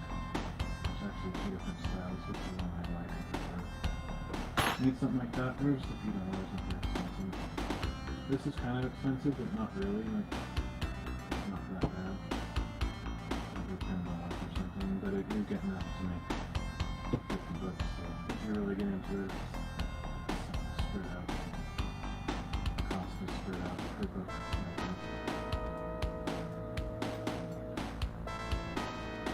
For the book boards, I actually use mat boards. I go to a frame shop, and sometimes they sell their scraps. Cutouts from the middle and then framing photos and artwork. If you're lucky, you might have a frame shop that gives away those scraps for free. I've seen that before, where they're like, when I first started doing this, I found a frame shop that sold those scraps for like 25 cents each, so it's like cheap. But that's changed.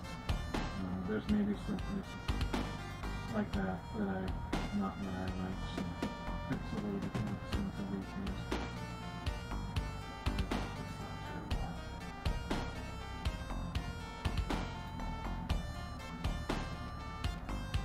But as far as trying to make money doing this, I don't recommend trying to. Just do it if you want to. I determined for myself that I'm not going to do this. It's stressful and difficult. But if you're making it for yourself, who cares really how much it costs, because you get the enjoyment of making something yourself. It's very satisfying and creates a lot of amazing memories. You write and record your memories in the things you made yourself. Okay, now for the ends.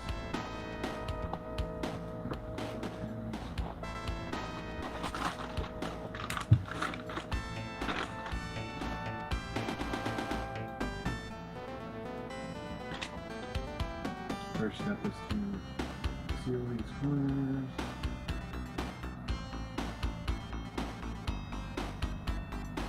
there's a few things. That's a good question that I should have the ability to answer quicker. It's funny that I mentioned earlier that nobody ever asked me stuff, and then it's the one stream that people ask me stuff.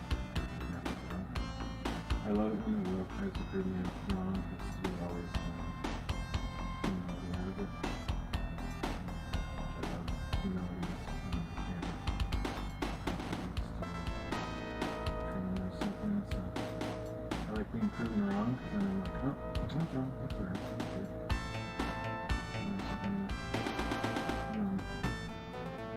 Yeah, normally I get not zero interaction, but like nobody is like curious about what I'm doing enough to ask people questions.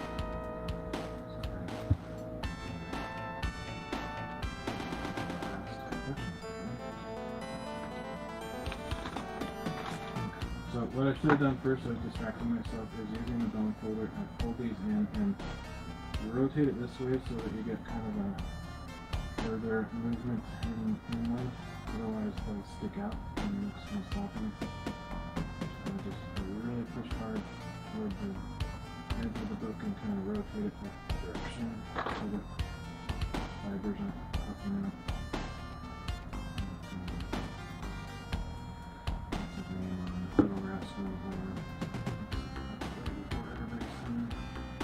It's still, with this stupid upholstery fabric, you're still going to get some of those stray hairs because it's all made out of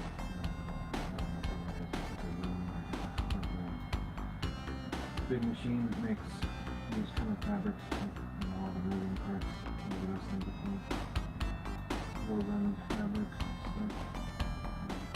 All the edges are going to fray if they get exposed in place. And the corners is the only place that's exposed on these books, because you might think these are exposed, but they're only exposed 5 minutes. Once I'm done with this book, those will be completely sealed underneath, and they won't peel from that one. So the only place that's actually exposed in the end grain or whatever of the fabric is right there. And on the thinner cotton fabric that you might choose, that is negligible so much that it's nothing. There is no exposure there, there's no grain, nothing. The only time you're going to experience that at all is on this kind of thick, crazy upholstery fabric. And what I'm going to do, just kind of cut off the worst of it, and then later, if I really wanted to, I could come back with a dab of glue or spray check, about it or something. I could seal that in. Okay, so last but not least, it's crazy. How long is this stream? It's 2 hours. Last stream was 3 hours. You can see like how it's not profitable. I made some mistakes and I'm regathering my memory of how to do things after a long break, so I went slower than normal, but 5 hours, more than 5 hours just to do the cover. So you can imagine, there's a million steps before anything I did today as well. This is the longest set of steps, so even everything else together might not even add up to the same length of time. I think it would, technically. Okay, now I need to cut some slots in this, otherwise when I wrap it around the curved surface it will bunch up some slices, not all the way, leaving about 2 cover thicknesses before cutting in, but leaving not that much. It's not cut. And the frequency of the cuts is kind of arbitrary, but how much I think it will require to conform to the curve.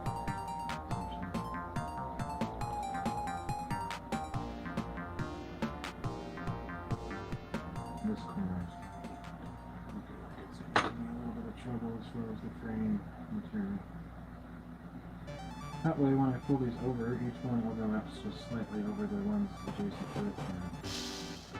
With a curve.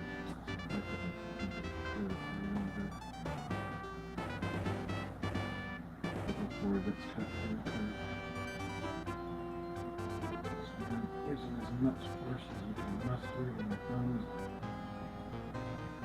Fingers over. It's kind of painful, to be honest. And hold it in place for like 10 seconds or so if you really want to see it. Not be frustrated. It hurts. I'm going to choose to meet them in the center. So this side now.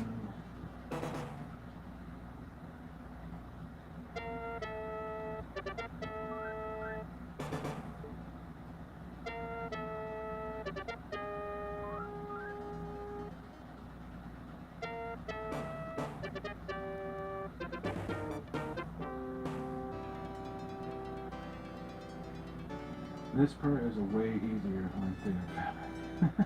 This is the most stressful. It hurts and it's difficult, but it's not like rocket science. It's just kind of mild amount of stress.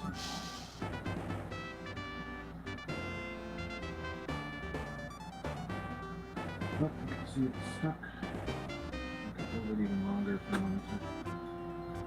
Sure, I'll just do this. I don't think I did this on the previous one. So move along.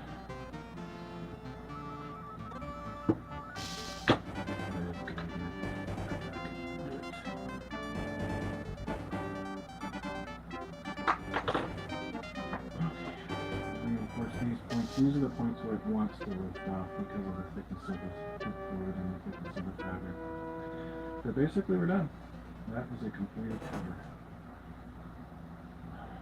I think I'm going to have an issue with this book, to be honest. I think let's see. I think it's going to be an issue. This cover material is so stinking thick that I sometimes have to add extra allowance for that thickness in this flat gap, like I call it, like I choose to call it. Actually, I have one more step that I almost forgot. Calm down. Anyway, I'm hoping that this coat like closes. That doesn't look like a big opening there. It might not be thick enough for the book to fit in there, so this is going to have a tendency to want to fly out like that. If that's the case, then I have to do an emergency repair, which would be good for the video on what to do when we encounter that situation, but it's better to avoid it altogether. Okay, so I have done a repair on it. My first book that I used this fabric on, I thought I had all the dimensions figured out for where that would not be a problem, but if it's a problem this time,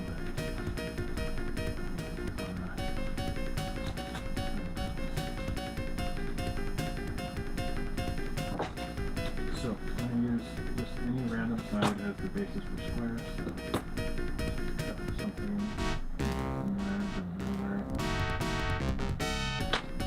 There's other tools like this that I would highly recommend, but you don't have to buy them. You can use an X-Acto knife or something like this. But for fabric, I found a rolling rotary cutter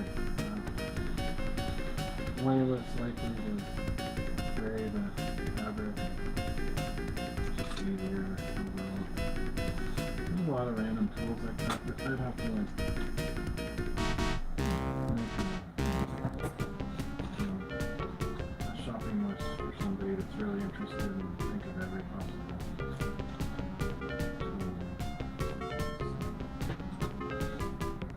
Maybe I have 2 or 3 shopping lists. I'm not in this for money. I mean, I could do like, oh yeah, let's do the Amazon affiliate program and make a little money and somebody buys it. I'd be so minimal. But anyway, if I made some kind of shopping list, I could have 2 different types or 3 different sections. Here's the best way to do it. And then here's the budget friendly. You might already have this in your house. yeah, the way to show that kind of information would be to make a YouTube video, just like shopping list for bookbinding, whatever you want to call it. So this should be exactly the same width as the book block. Really?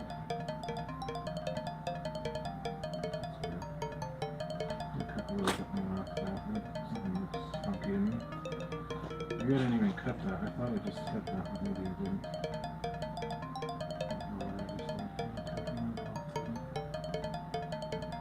I'm seeing weird features on the edge of the fabric.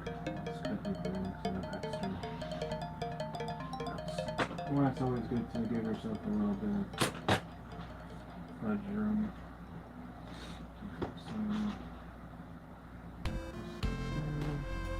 And the other thing about, going back to what I was talking about earlier, or maybe in the last stream, I don't remember, strategies, streaming, pitfalls, all that stuff. I probably won't ever really succeed if I don't have a schedule, but also have a schedule that's like when normal human beings in my general culture and country possibility of week. I stream at ridiculous times, so yeah, I think the only people that are likely to come by my streams are from other countries and other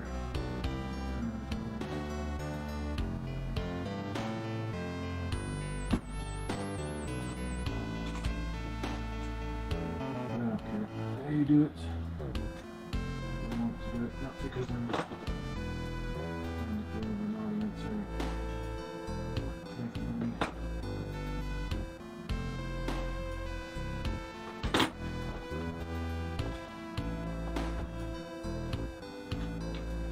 Okay, now as far as how much to cut off in this dimension, they gave quite a bit of extra.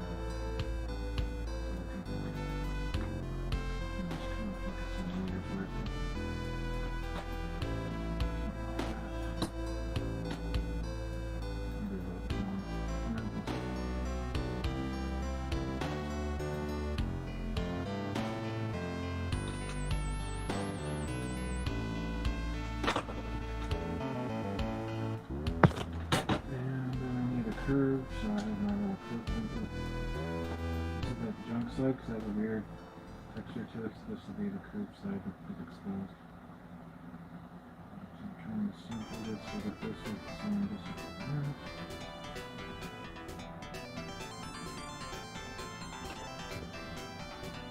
This particular would be nice to be made out of metal, so I'm always worried I'm going to wear it down or cut into various knives and things.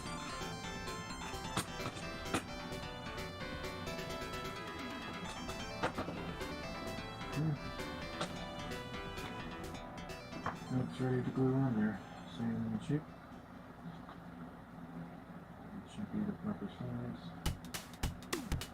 Ready to glue. I think this cover is going to be problematic. I might have to do some emergency repair.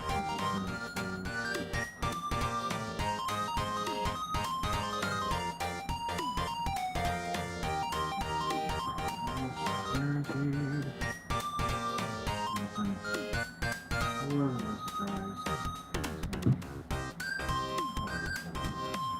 I actually don't really know why. I might have been. I have to like review my stream briefly later and figure out if I accidentally did something wrong. I thought I should have an excess. A pretty large gap there. Maybe more than me.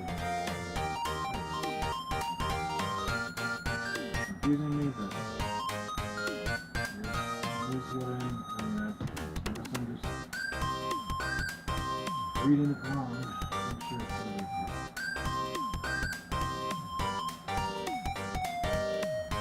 Actually, I really like the book that I had to do that emergency repair. I remember it was the first time I used this fabric and I didn't know what the measurements would be.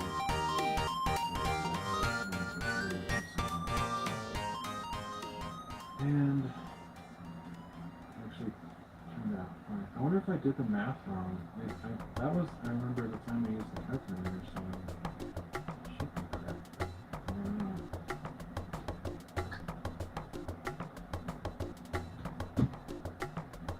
Yeah, one of these days I could pull that book out that I did that emergency repair on. Or, if I have to do it on this one, it's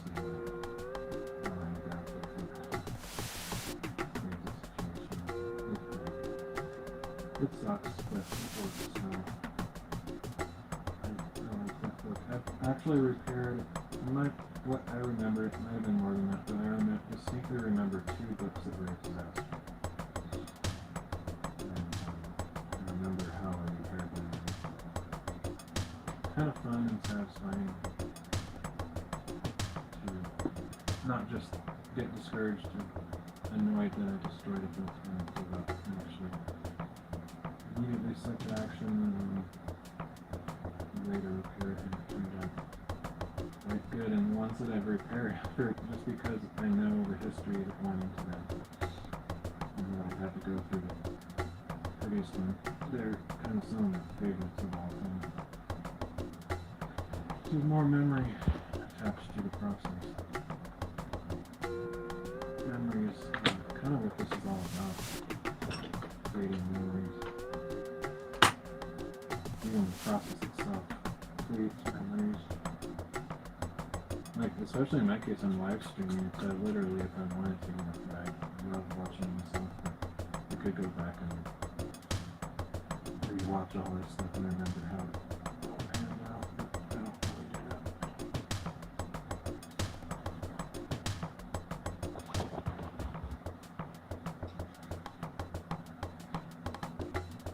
This is where the problem will be. Right in this recessed area. That's where it's probably not going to be flexible enough and also not wide enough.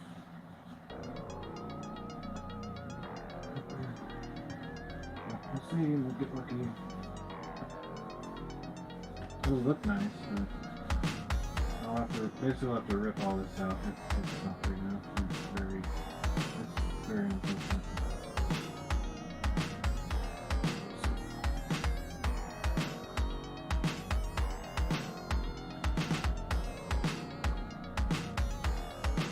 But as you can see, the vast majority of the edges of the fabric are covered up. So you can't see this transition, and the fray, little threads that fray off are not going to, they just won't fray off because they're encased in covered. So the only parts that are going to be an issue are right here at the corners. It's not that big.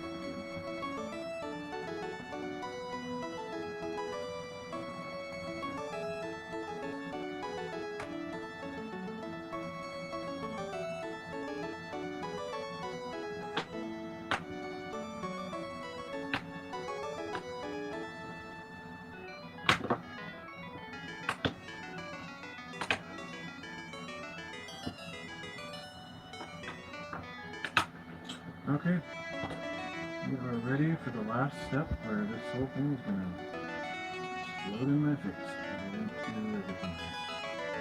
Look at that, that's so tight. Almost no way that's going to work.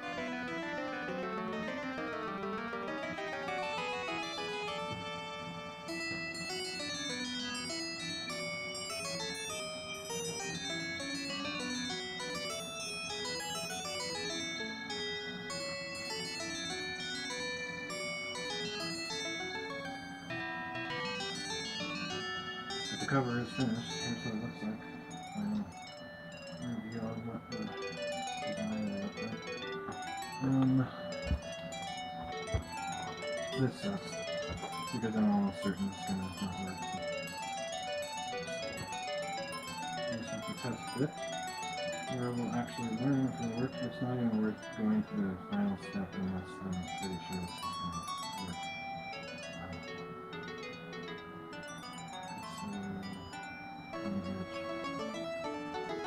I think it's like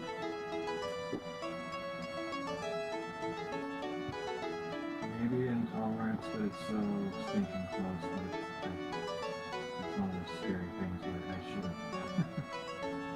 more tolerance, but look at how tight that is. There's no curvature to that, that's straight across. Which means it's under a lot of stress. Not a lot, it's actually not as bad as I thought it would be. It's staying closed, which is actually amazing to me. I thought it was just a little boing, which it kind of is. It kind of wants to stay open, but I think if after this is all said and done, if I really flex this crease area, like just do that a bunch of times, kind of flex it, and hold it right there for the edge. Oops, it might be just enough space to work out. I'm shocking not being big enough. But what that tells me is that my universal constant, where I do the like 6 or 4, in this case 6 fabric thicknesses plus my flat gap distance and plus universal constant, and then make that universal constant at least 2 millimeters wider. To account for the I don't understand how, if I'm doing the same thing as I did last time, to be honest, how it could turn out differently. It should be exactly the same result. So that kind of makes me think that I might have miscalculated something. I think I'm going to be okay this time, barely. I think I can make this work without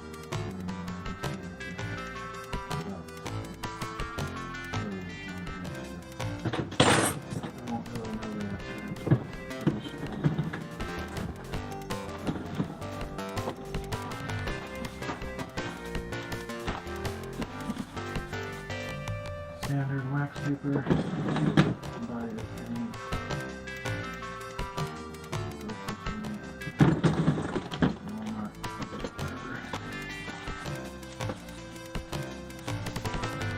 I just have cut this into sizes that I use for bookbinding. That's literally from the whole wax paper that I bought it.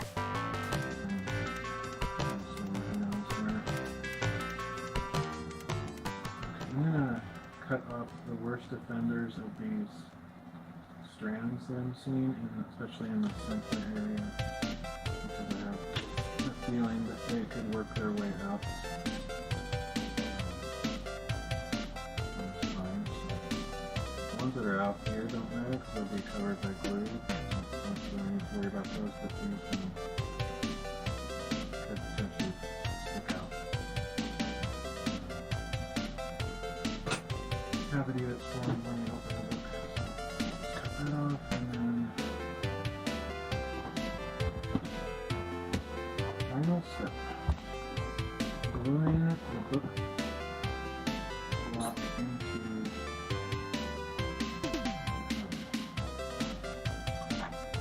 so I always flex these out fully on both sides, just to give them the initial flexibility that they need to work their way into place. And then basically, very simple, grab a piece of, actually this is a technique that I've never seen anybody else do. Maybe somebody else did the same trick that I did. The way that most people do this is weird to me. I'm not even going to explain how most people do this, but it's my way. It's so much better that I don't feel I need to show you the way that I position my books. They always turn out straight and there's no stress involved. When I first started bookbinding, I did it the way that everyone else does, and it's very stressful. You don't know if it's going to work. And it's the final step of making your book, and you could ruin the whole thing, so it's like, oh, it's so stressful. I think I have like PTSD from those days. So I came up with my own trick to avoid that whole entire stressful scenario ever since grade 0. I know for a fact that every time the book is going to be aligned exactly where I want it, and there's 0 chance of ruining the book in the very last step. So I used to absolutely dread this putting the book up and the cover on because of that stressful possibility of ruining the whole thing. Now, no big deal. Easy. I'll show you how I do it. And I probably won't bother to explain how most people do it just because like the way I do it better.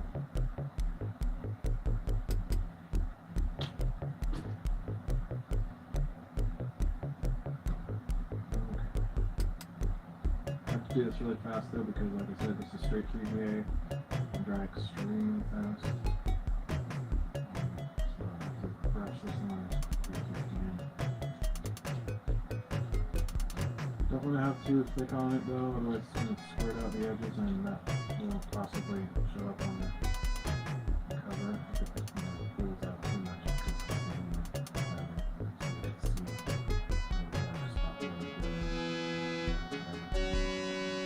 Spread it out thin enough that it's not going to do that. But thick enough that it's not going to. Once you're gluing to partially at least the fabric, I want to make sure I have a little bit more glue than normal so that because the fabric itself absorbs a little bit of the glue, making it less sticky. Paper to paper, no big deal. Paper to fabric, you have to think about. So a little bit more glue to make sure it sticks. Okay, I think that's pretty good. I'll show in a minute for anybody who's actually interested what a book press looks like and how you can kind of look at it and figure out for yourself how to make it, or someday I could show somebody how to make one if they're interested. Okay,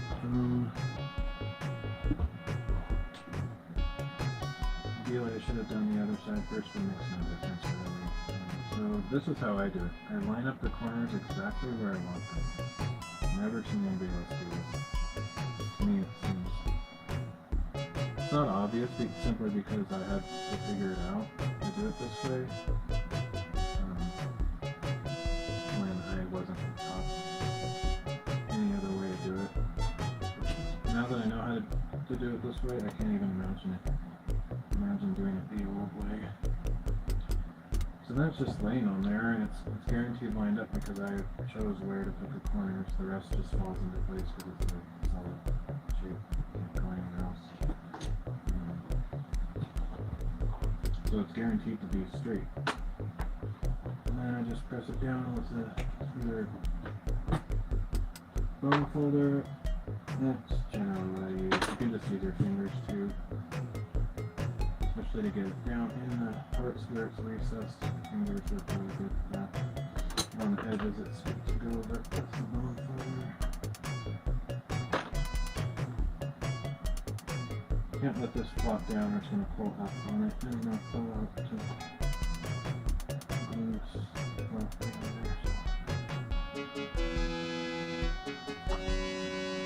It's good to have some pieces of thick felt. You buy those for like 75 cents to $1 for 8.5 by 11 sheets, or you can buy like a big old roll of felt from the fabric store. Doesn't matter what color, just whatever. We'll see in a minute what I use the felt for. Just kind of thinking ahead and talking out loud. And we're already talking out loud. So now, do the same thing we just did on this side. The reason I put this, maybe it's obvious, I put this in there so that when I'm painting I don't accidentally paint down the side of the book where the rest of the pages are. Just keeps it all clean on just that one sheet.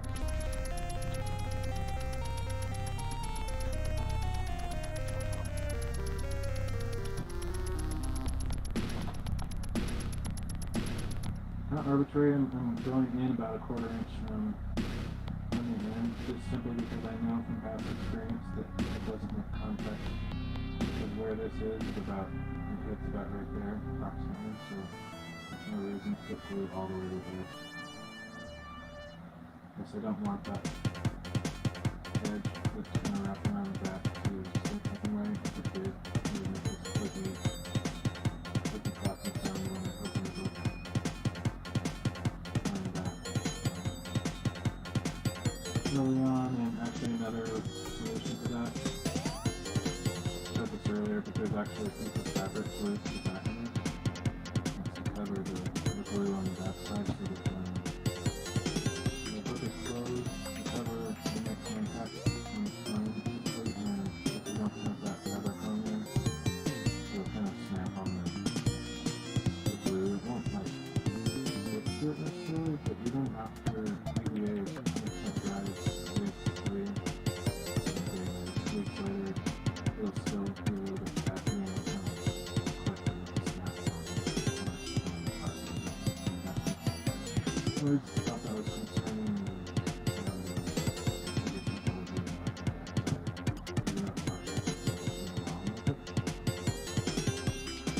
Came up with the solution of gluing a piece of fabric on the back of the stone. That's another one to fix the honey. I'm not going to sell it, and I don't know how to do that. I've never seen anybody do that. But it's another extra step that takes a long time, but I feel like it's worthwhile and pays off in the end. I do it every time. Some people actually glue a tube of paper on the back. I'm not before, but I don't know. I just don't really do much. It's a good idea. I don't know.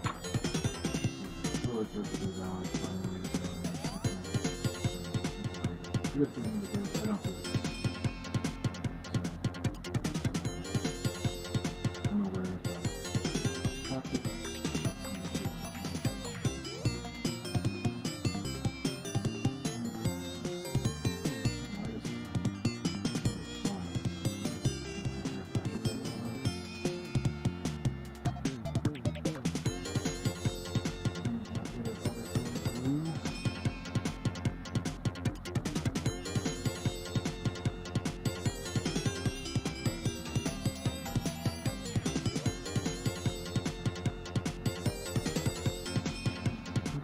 Spots. Sometimes I go over just the very first spot that you can have down just to make sure that it's dried by the time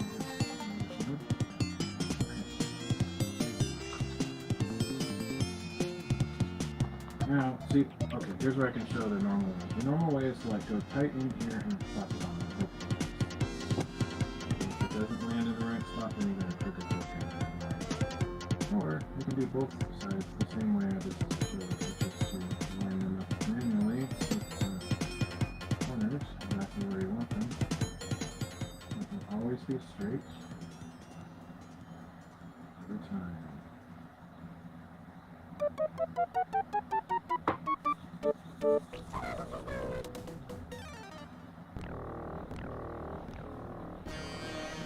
I never did that. Tight to the spine, flop it over and hope it lands in the right spot. Because if it doesn't land in the right spot and it's crooked, then you're like, crap! The whole book looks sloppy and not straight. Try not to leave it chance.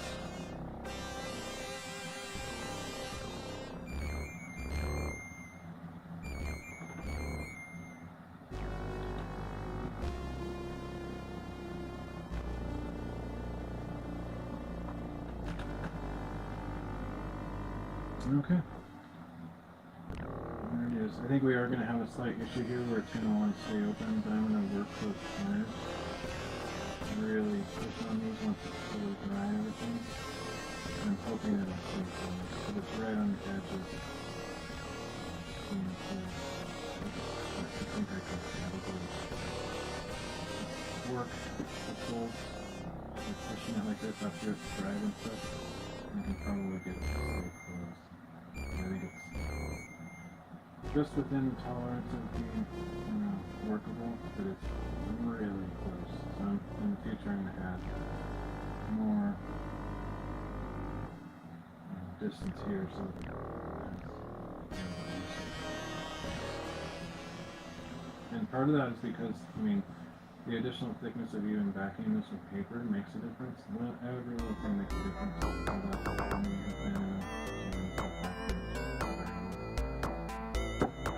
Otherwise, I may have done an actual computational error. I don't know about looking back on live streams on and checking everything again.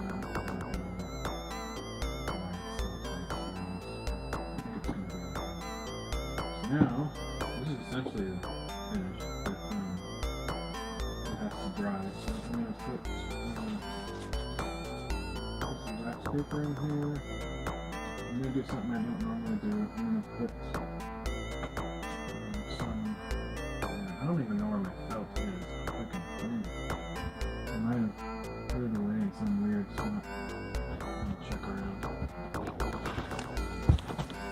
Because I wasn't doing bookbinding for some months and I don't remember where I put it. I have this giant stack of...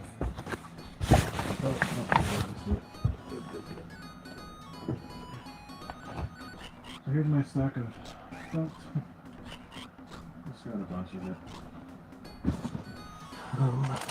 But what I'm going to do that's a little bit different than usual is I'm going to try to get some felt inside those covers because this stuff is so thick that there's like an indentation here, and I want to make sure there's pressure inside that indented area if I can make that happen. So my idea is to just cut a piece of felt that fits in there. Maybe I could just fold one in half and that would work. Yeah, that's perfect. And that way the pressure will be a little bit more distributed across.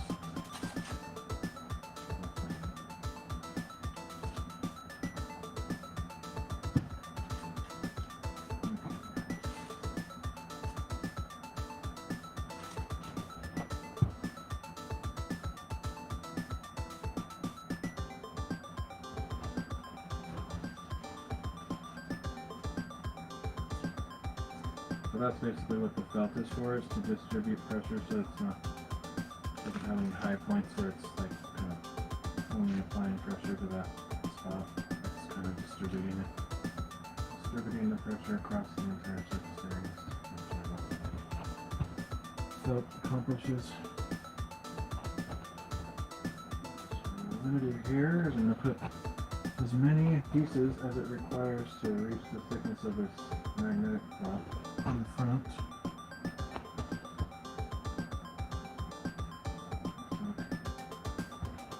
So 4 pieces will do it. I don't normally have to do this either, but and then those go back around the back, and then I'll put one longer piece all the way around, like so.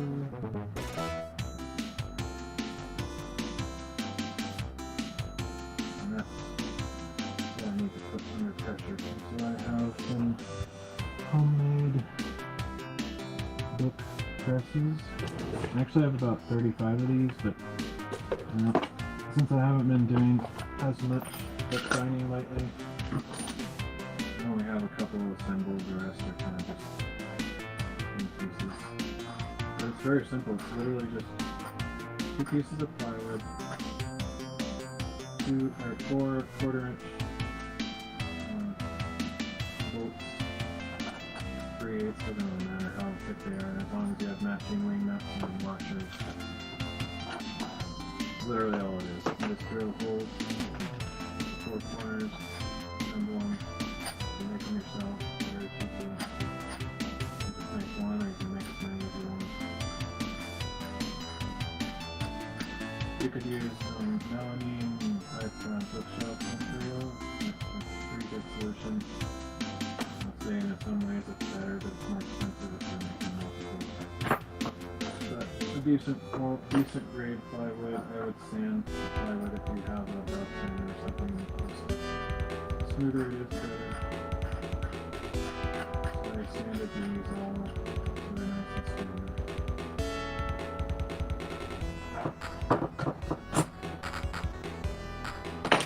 It's a very simple thing to make. You might need a few power tools. I have a friend with a garage that has some power tools. help you to make it.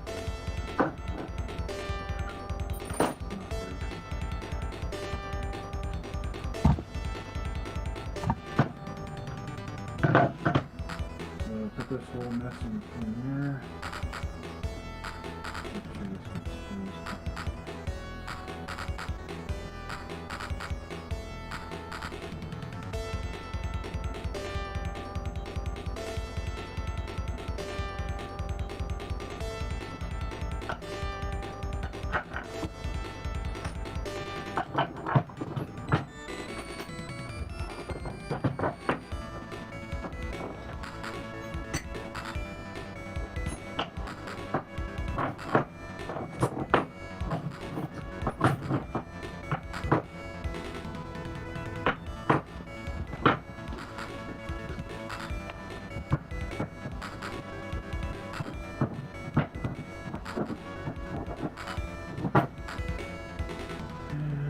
Seal it all up and tighten it as much as I possibly can. I would actually like to invest in some knobs.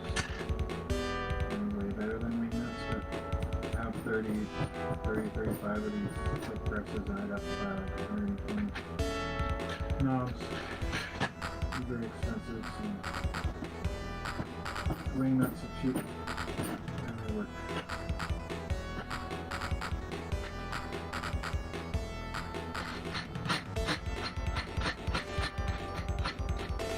Definitely don't recommend regular nuts though, because you'd have to have like a wrench or something, and it just takes longer and it's annoying.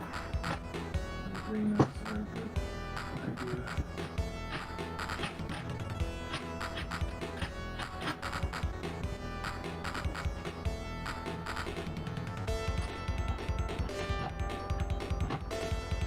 Right, and I just tightening the other corners as much as I can, trying to do equal amounts of tightening on each corner so it's not flying some weird angular expression.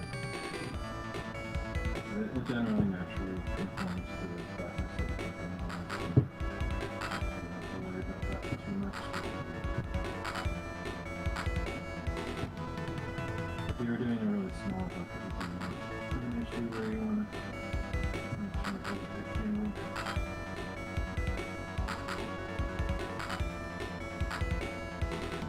And then tomorrow sometime I can open this up and it'll essentially be done. The only thing I have left to do is trim the book black ribbon. I sign every book that I make. And that's it. So there it is. I just leave it like that overnight or the next day, and whenever I come back to it. If I'm not going to come back to it for a while, I'll just leave it in there, forever. If I'm not in the mood to get back into the book anything tomorrow, I'll just leave it in there for a week or whatever. And just, the longer it's in there, the stronger it's going to be in the end. So. But really it just takes 6 or 8 hours of dry time and then it's really ready to come out there. And I think I'm going to end the stream. I'm going to wash my brushes. I could do another book, but it's like, let's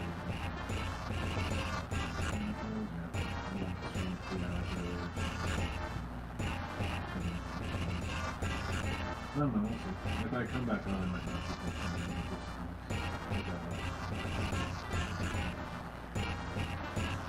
Thanks for joining me. Wow, this whole thing is completely